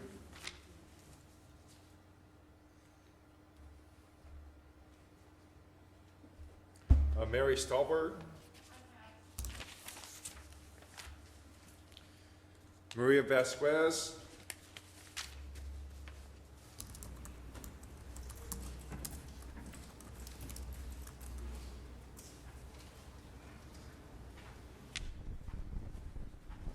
Good morning, Mayor. Board of Supervisors, I'm a little bit nervous. Maria Velasquez with Relational Culture Institute. I'm working here currently in Tulare County.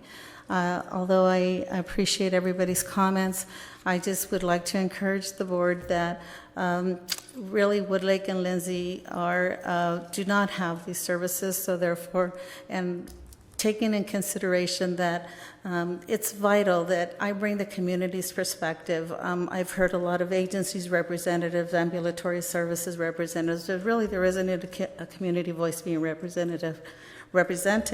And I would encourage that perhaps if in future discussions and that we do have a community voice represented and there is suggestions and recommendations from the community that I think would be valuable to the decisions that are made not only by you as a board, but also all the interested parties and stakeholders in this endeavor that hopefully we take together. I was going to say a lot of things, but a lot of it has already been said, so I will respect that. And I just want you to encourage you that this is something that definitely needs to be looked upon and really thought about. And it's really a need in Lindsay and Woodlake and other areas that don't have it. So thank you very much for that opportunity. Thank you. David Cooper. By the way, it's Velasquez. Oh, Velasquez. Well, it's my Japanese accent. I thought it was Strathmore, actually. Good morning, Mr. Chairman, members of the board. My name is Dave Cooper. I'm president and owner of American Ambulance in Visalia. I'll just read my comments. Hopefully I could get all those in within 3 minutes. I'd like to start off by saying conceptually I'm supportive of a form or some form of consolidation of the private ambulance resources in Tulare County.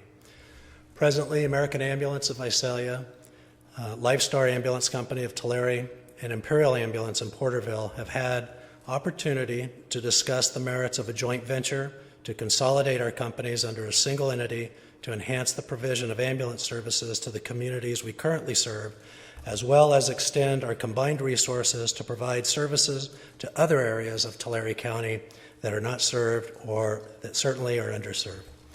I would also add that Exeter District Ambulance has expressed an interest to discuss any opportunities for participating in any kind of a strategic alliance that we could come up with. Unfortunately, as of yet, we have not had the opportunity to speak with Mobile Life Support's corporate representatives to determine their interests in participating, but we would anticipate doing so. These private ambulance companies have been serving their communities combined for nearly 100 years. Exeter District Ambulance has been serving their area for over 30 years. We have made substantial investments in the millions of dollars for infrastructure, working capital, as well as provided millions of dollars of uncompensated care to our respective citizens. We are deeply rooted and committed to our communities. It is with pride that I stand before you today and state that the private ambulance providers in Tulare County have a long history of working cooperatively to resolve issues together. One such example is TCAD, Tulare County Consolidated Ambulance Dispatch, that we heard Mr. Lynch explain to us in his overview. The history there is in 1990, American Ambulance of Visalia, Mobile Life Support, and Imperial Ambulance created a separate nonprofit entity to monitor and dispatch ambulance services throughout the county. We capitalized and equipped TCAD with our own resources and without any governmental subsidization. With exception to the volunteer services, presently all providers in Tulare County are part of TCAD. The reason for the volunteers, it's a technical issue that I won't go into right now. It is also significant to point out that since CCMSA's involvement in 2004, they have helped us to secure grant funding for state-of-the-art equipment, specifically global positioning and auto vehicle locating systems. These GPS AVL units are currently being installed in all of the ambulances in the county. Once installed, this technology would allow the dispatch center to track resources, availabilities, and allow for the closest ambulances to be dispatched anywhere within the county. With this history, I'm confident that the private providers can work with the county and CCMSA to provide solutions to the enhancements of the services to the County of Tulare. Additionally, we are confident that the private ambulance providers can jointly work with Exeter District Ambulance through a strategic alliance that would be mutually beneficial to all of our citizens. And in closing, I therefore respect and request the Board of Supervisors to allow the current providers to respond with a plan that would address many of these issues prior to directing CCMSA to establish an RFP and subsequent bid process for Tulare County. It is our recommendation that CCMSA make available to us as operators and providers a template for what the county's expectations for services would be so that we can put together a responsible proposal for the county. Thank you. Thank you. Sandy Owens.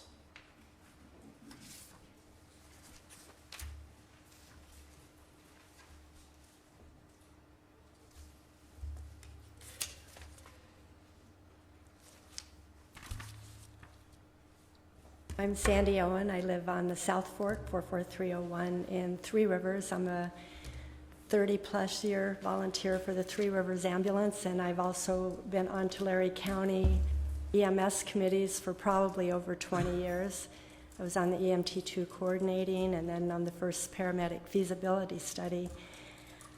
And what I've seen is that you have to live in a city to get a paramedic ambulance in a good response time, and you shouldn't have to do that. Right now we have ambulances in 5 cities because that's where they make a profit. Your health care shouldn't depend on whether or not you can make a profit in a county. When people call 911, they get a fire truck and an ambulance in other counties, and here they can lay for 45 minutes to an hour, and they don't even have to be in the wilderness area. I'm talking about around-the-clock staffed, because we definitely are not in Three Rivers. And in order to put an ambulance in Lindsay, Woodlake, Farmersville, they expect a subsidy. Well, you don't have to have a subsidy with this committee or with these guys that are the plan that they have before you.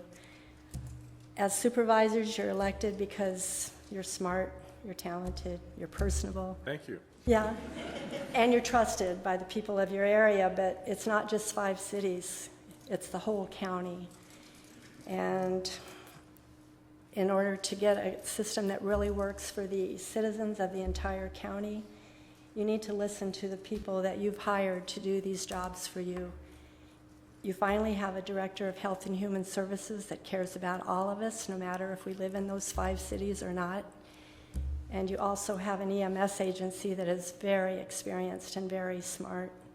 And so I'm just begging you to listen to them so that no matter where we live in the county, we get the same service. Thanks. Thank you. Tim Spade?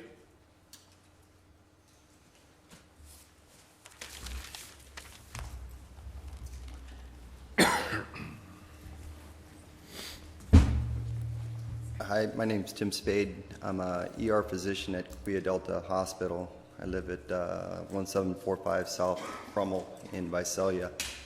I really wasn't planning on speaking at this meeting, but I thought it was important. I cannot speak as the chair of the EMCC because the EMCC hasn't met regarding this issue as of yet. My concern, and there is a very big concern, is the future of our EMS system and where it's going and where it's going to go. I suspect that it's inevitable that we're going to have to go to a single provider system at one time in order to cover the rural areas. I don't think that even with JPA, is that what it is, that we're going to get coverage up in Three Rivers or in Wood Lake like they deserve. I think our system's getting stretched thin, and it's getting stretched thinner. And the straw that broke the camel's back is leaving Lindsay uncovered. All of a sudden, we've got 2,000 or 3,000 people that now have a longer response time in case of an emergency. And what's next? And I suspect it's going to be Three Rivers. The volunteer agency that they've got now isn't going to be around for forever. Their numbers are dwindling, and sooner or later, Three Rivers is going to be uncovered. And I'm not sure who's going to take that responsibility. I think that the responsibility of the board is to the 500,000-600,000 people that are in Tulare County, the 2 or 3 good ambulance companies that are going to go out of business. I feel for them, but I suspect that's where we're headed. Thank you. Well, that was the last speaker that I have a response card from. I want to bring this back to the board. This is an action item. Mr. Chairman, I would like to say that this has cleared things up for me. It hasn't, but I do want to tell, and it's been a long day, I appreciate everybody's patience, and I also appreciate the input from every single person. I don't know that this will be an easy decision, and basically I believe staff, though, has been listening and hearing also. So I hope that, has it made it any easier, staff? Maybe you're feeling like I am, and it's a real dilemma for me. But I think it can be summed up in saying we can't let it go and we can't turn our back on it, so we do need to continue to study. And although you said you believe it would be a long process, I don't know. I hope it's not as long as you envision, but it probably won't be as short as others would like it to be. But I do appreciate all the dialogue and all the information. The only thing I would request that as we vote to accept this report, if I could get the additional information that was included, and also I think Supervisor Cox had wanted a little bit more information. And I apologize, there was some amendments to the report to include some additional slides last night after our visit in Porterville. So we'll get you the updated copy of the report. And if if the direction that we're going to receive today is going to be, to quote Supervisor Ishida, he talked about the possibility of maybe going down a parallel track at the same time that we develop this template that would define, or CCMSA would develop a template. This is what we really want the system to look like, to concurrently work with the ambulance providers to see if they can come together, so that when the template's developed, we'll have something to hand to them and give them a first opportunity before we would do anything to flesh out an RFP, because an RFP in itself, it's my understanding, and again, Dan can jump in and correct it, there's a process that has to go back to the state EMS, because it is an exclusive operating legal monopoly, so they have to approve before it even hits the street. But I guess what I would like to enlist, if that's the direction that we're going to be receiving today, if we, and I'm sure Kathleen or our county council will be happy to work with us, but there's a number of legal issues that come into play as it relates to any modifications of our existing exclusive operating areas, modifications of the ordinance, and the entertainment, how a JPA could be enforced in the same way that a single operating area, because I'm hearing from our consultants that, or contractors, that that enforcement piece is really important, and in a JPA environment, I'd really seek some legal clarification how we could achieve that. So I just want to kind of officially bring county council into that mix if that's the direction we're going to head today. And I will get the new slides out to you. Sorry about that. I think sometimes when we use the term JPA, this may not be. There could be another animal in here. It's called basically consolidation, which would put it back under one operator. One operator, and that's kind of what I've heard so far. There's some direction to the one operator, but that certainly makes it a lot easier for the enforcement part if you're dealing with one entity instead of several entities under a JPA. And I want to respond to the length of time it's going to take to do this. I'm sure with the outreach program that you've already started, and we should be able to cover our bases relatively quick as to the public outreach. It's the legal issues that will probably take a little bit more time to clarify. I understand. My only thought was that, and I'm sure Mrs. Piercy would agree, that we don't want anybody waiting an hour, no matter what we do. And I live on Avenue 216. I want everybody to remember that. Which means you're in no man's land? And he is getting old. Mr. Chairman?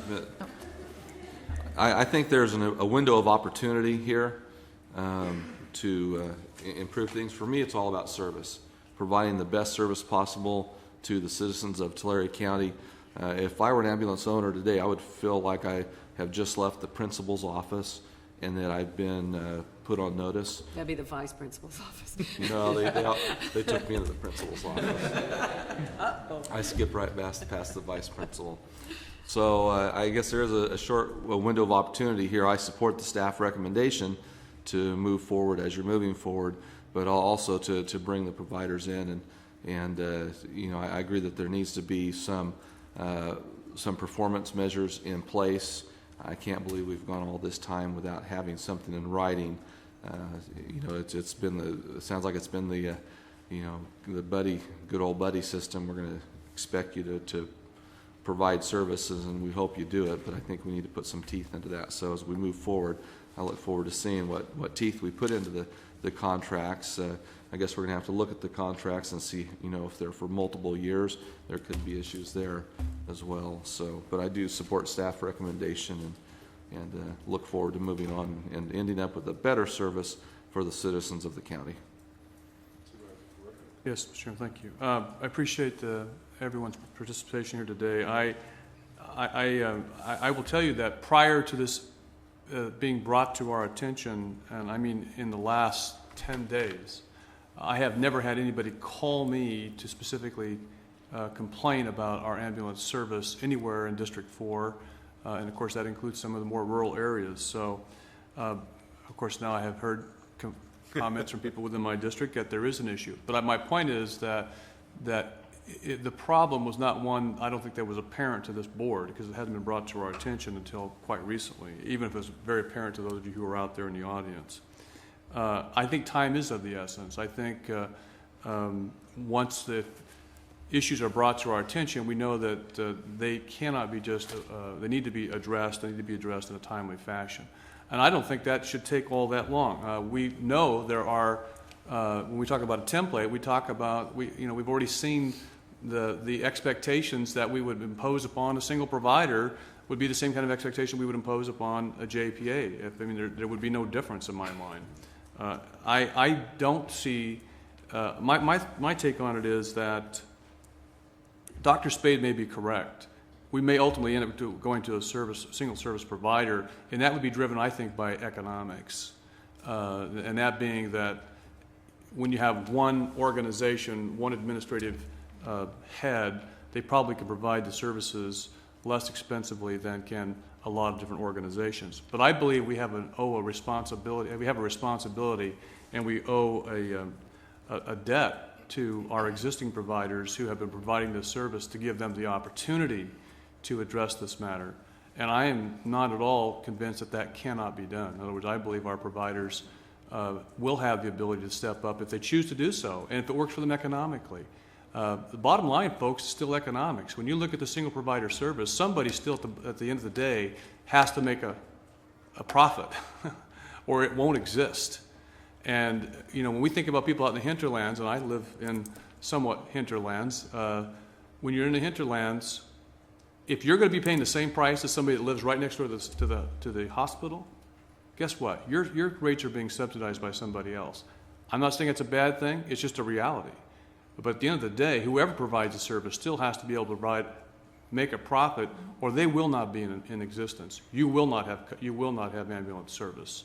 So we're still dealing with the same economic realities. And the question is, can our existing providers band together, provide the level of service that is a reasonable expectation that we should have for service throughout the county, and do so in a cost-effective manner, stay in business? I think that's yet to be decided. That'll have to be decided by the providers.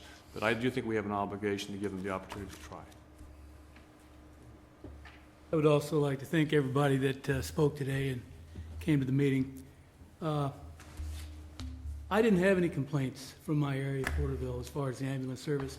I did have a lot of people call me in favor of keeping the ambulance service. But I also feel that we do need to all work together and hopefully work this thing out as put ourselves all together and make one unit work so that this county can have good coverage all over and still retain the providers we have today. So hopefully we can get that worked out. That would be my main concern, is hopefully keeping the people we got and making it work within the county. I think when you net this whole issue out, like Supervisor Worthy mentioned about profitability, the state and the federal government reimbursement rates are probably one of the driving forces for this to even come up as an issue. So it's the government's involvement back into the health program, which they fund at a certain level for a while. Funding keeps decreasing to where it puts a lot of people in a financial bind. So like Supervisor Worthy said, in this RFP or whatever process we go through, we do realize that the organization that is formed will have to be profitable. So I hope our citizens understand that these companies have to be profitable to provide those services. So it's an action item. Chairman, I would move approval of the action, which is to accept the report and to authorize our staff to visit various solutions to the problems that have been presented today. Second. Moved and seconded. Please cast your vote. Motion carries unanimously. Thank you very much for your attendance. I haven't seen this many people since Allensworth. And they didn't come by bus. Mr. Chairman, I wanted to assure you that a legal file has been open on this issue since the day that, about 10 days ago, that this appeared.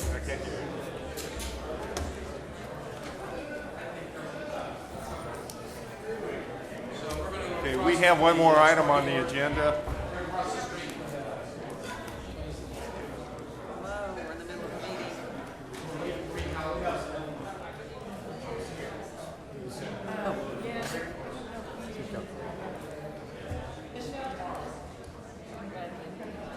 fellow board members. See you. Take care. They're not really on recess. Well, they are now. Thank you, sir. Yeah, you're welcome. John. If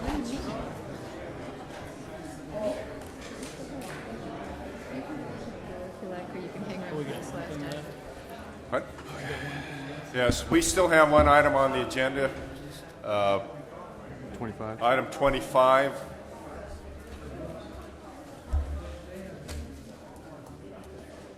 Oh. Mr. Chair, members We'll of the wait for board. Mr. Cox to okay. There he is. For Cox to refill. Again, George Finney with Resource Management Agency. Again, Robert Hernandez, one of our new employees, is here. He's running the equipment, which is beyond my job classification. I'll try to make this quick. This request pertains to a proposed general plan amendment in the Three Rivers area. What's before the board today is authorization for the applicant to file that amendment so they can proceed with the project. The site is located in the central part of Three Rivers, and except for a very small piece, about 3 or 4 acres or so at the northeast corner, all the property is currently shown for development of one type or another as a part of the Three Rivers plan. What the applicant is really requesting here is authorization to file a general plan amendment to reallocate some of those land use designations in a manner which he feels better suits the topography and nature of the property. And we haven't really taken a look at it in any more detail than that, other than just the one observation that one of the parcels appears to be entirely subject to flooding and may not be appropriate for development, but I'll get to that in a minute. Again, the original request was for about 28.5 acres, but again, only 19.5 acres are recommended for initiation. These would be changes from multifamily to commercial. This is the property along the highway for about 5.5 acres, and then a change from medium density in agriculture to a higher residential density, multifamily density on about 14 acres. That's on the interior piece. So basically what he's proposing is to shift some of the multifamily designation off the highway into the interior where it can be served off of Minot Drive. His proposed project consists of a mixed-density residential project which contains about 12 multifamily units and 4 single-family units. There has been no project proposal yet for the commercial frontage. The report goes into some detail on existing community planning policies applicable to this. We can't see anything offhand that suggests that this would not be appropriate under the community plan, but we haven't looked into a lot of detail yet. And the report also points out some of the new policies in the general plan update with respect to the scenic highways program that would be also applicable to the proposal. In terms of alternatives, there were 3 suggested. I just wanted to call out the third alternative to the board, and that would be the possibility just to put this request on hold and have it considered as a part of the community plan update, which is included as a part of this year's budget proposal. That pretty well summarizes all I have, unless there's any questions. I have a question. Is this the property, and maybe Mr. Hash, somebody can tell me, is this the property that I got lots of correspondence on about mobile homes that were converted to? I think this property is vacant. Looked like it from the picture. Okay, just checking. Since no one was here, I wanted to make sure. I don't want to have my properties confused. The only question I have on the little piece it looks like it's right up against the river, as I look at this GIS map, it looks like if you go up, a quarter mile or so, half mile, there are other properties that are developed on the north of that, the south of that. Yeah, I was afraid somebody was going to ask me about that. I mean, I see, you look at the south, you see a bunch of them, you look at the north, you see a bunch of them, but the recommendation is not to allow them. Is that like a lower spot there or something? Or? That's an area that had pretty much been developed before the community plan was put into effect over 20 years ago. In fact, the original plan put into floodway the undeveloped parcels in between the developed parcels. He had to go back after that was done and do a correction so that it's all in the same designation. But this was sort of the tail end of that strip of development, and that's why it stopped here. You certainly have the option to include that area in the general plan request as well. We've indicated that if you do so, it would be with the understanding that nothing could occur on that property without approval of the Reclamation Board. Okay, and that was part of your recommendation, is not to allow a development on that 19 part. That's right. Last numbers are 19 on it. Okay, thank you. Well, it's my understanding that you mentioned something about the timing on the general plan. The community plan is they had a draft community plan ready to go. We didn't even pull it out to look at it. I'm not sure I could find it because it's been sitting in a box somewhere for about 2 years. Been waiting for funding for the EIR. We've got that funding into the budget proposal for this year. So are you suggesting that we wait for the EIR? That's certainly one option the board has. You can consider. But at this point in time, you're just asking for Don't want to change it to for them to apply for a general plan. That's right. Would the new community plan conflict with what he's asking for? I don't believe so, but but don't hold me to that. I said, Well, George, we're as I holding said, you to that- everything from now. That community We're holding plan you to update is in a everything. box somewhere, and we haven't looked at it yet. and hold your feet to the fire. Because I think what's going to happen is he applies for this general plan amendment, and we come up and we're working on the community plan. The community plans will probably overrule, I mean, if there's a conflict, what he's doing here. Well, I think what we need to do is sit down with him, dust off that community plan, and go through it with him, because clearly they're going to be going together on parallel paths. Well, there is a fee to apply for this general plan amendment, and he's paid that fee? No, you wouldn't No, until we he's- gave him all he's permission. paid so far is the initial application, which gets it to the Board of Supervisors for authorization. Well, Mr. Chairman, one approach would be to grant the application and then make sure that there is a notice to the individual that, he needs to be aware of the community plan, and to the extent that there might be conflict, that could create a problem for his general plan amendment. So, I mean, the idea is he goes into this with his eyes wide open. Again, this is a very preliminary stage in terms of requesting a general plan amendment. But my general feeling on it is, unless we have a very clear case that ain't going to happen, that we give people permission to at least explore it, because until they get the general plan amendment request, there's no point in even exploring anything. So, Well, I think the only part that we're seeing here that's not going to happen is parcel 19. and I think that should be, and I think by leaving that out, it takes away a lot of the environmental problems that are going to focus, that'll surface otherwise. And it doesn't rule out the possibility of a commercial facility going in on the other side of the highway that could have some open kind of facilities, benches or something like that out there. But Okay, it's a request. I would move approval, Mr. Chairman, authorizing the application. I'll second. Moved and seconded, Yes. cast your vote. Motion carries unanimously. and that was for the 19.5 acres, yeah. Right. Thank you. Okay, public comments. Since we have Marge and Allen.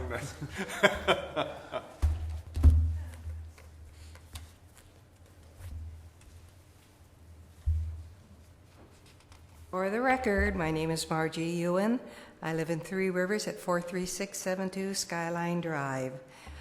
Being very interested in and working on the community plan for Three Rivers, I find this very interesting that there is a request for a zone change.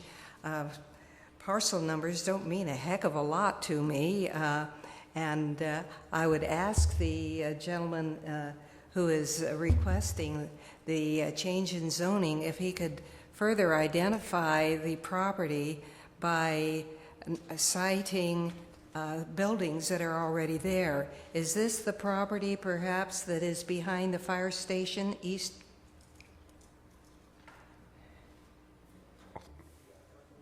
George can answer that. Yeah, I don't think it is. No, it's I- not. North of the school, probably a couple of blocks. All right, then that is perhaps the property that is adjacent to the Three Rivers Museum. The museum would be on the I think it's uphill on the outside side. of the river, the road, isn't it? It's on the west side. It's, Well, the side that is under flood control would be on the river side of the road. Yes, it's- And there is, that parcel does extend over to the river side of the road as well as back in, up the hill in the, I'll call it, the roads don't go north, south, east, and west The authorization exactly was there. strictly on the west, on the uphill side of the road. It'd be on the, correct, yes. Yes, adjacent, though, so it would be the property adjacent to the Three Rivers Museum. Just for a clarification, because our planning committee will be very interested in the progress. Thank you very much for the clarification, and thank you, Board. Okay. Thank you, Marjorie. Any other public comments? Seeing none, Board of Supervisor matters. Oh, excuse me, Mr. Hash? Thank you, Mr. Chairman. Henry Hash, RMA. No, I'm here to, on behalf of RMA, say thank you to Mr. Bill Cox, who spent 12 hours with me last Wednesday to go to a meeting in San Francisco. It was a very productive meeting, and we certainly appreciate his time and interest. Maybe we should thank you.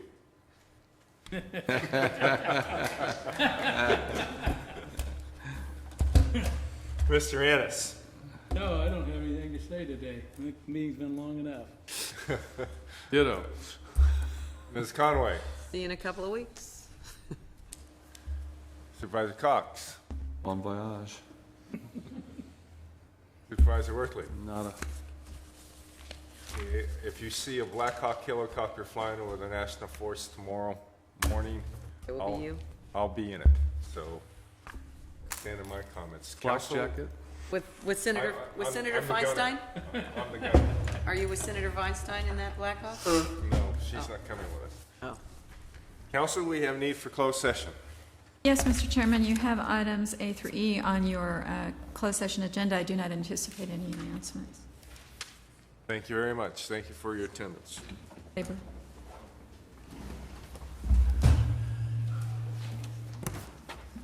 You're good.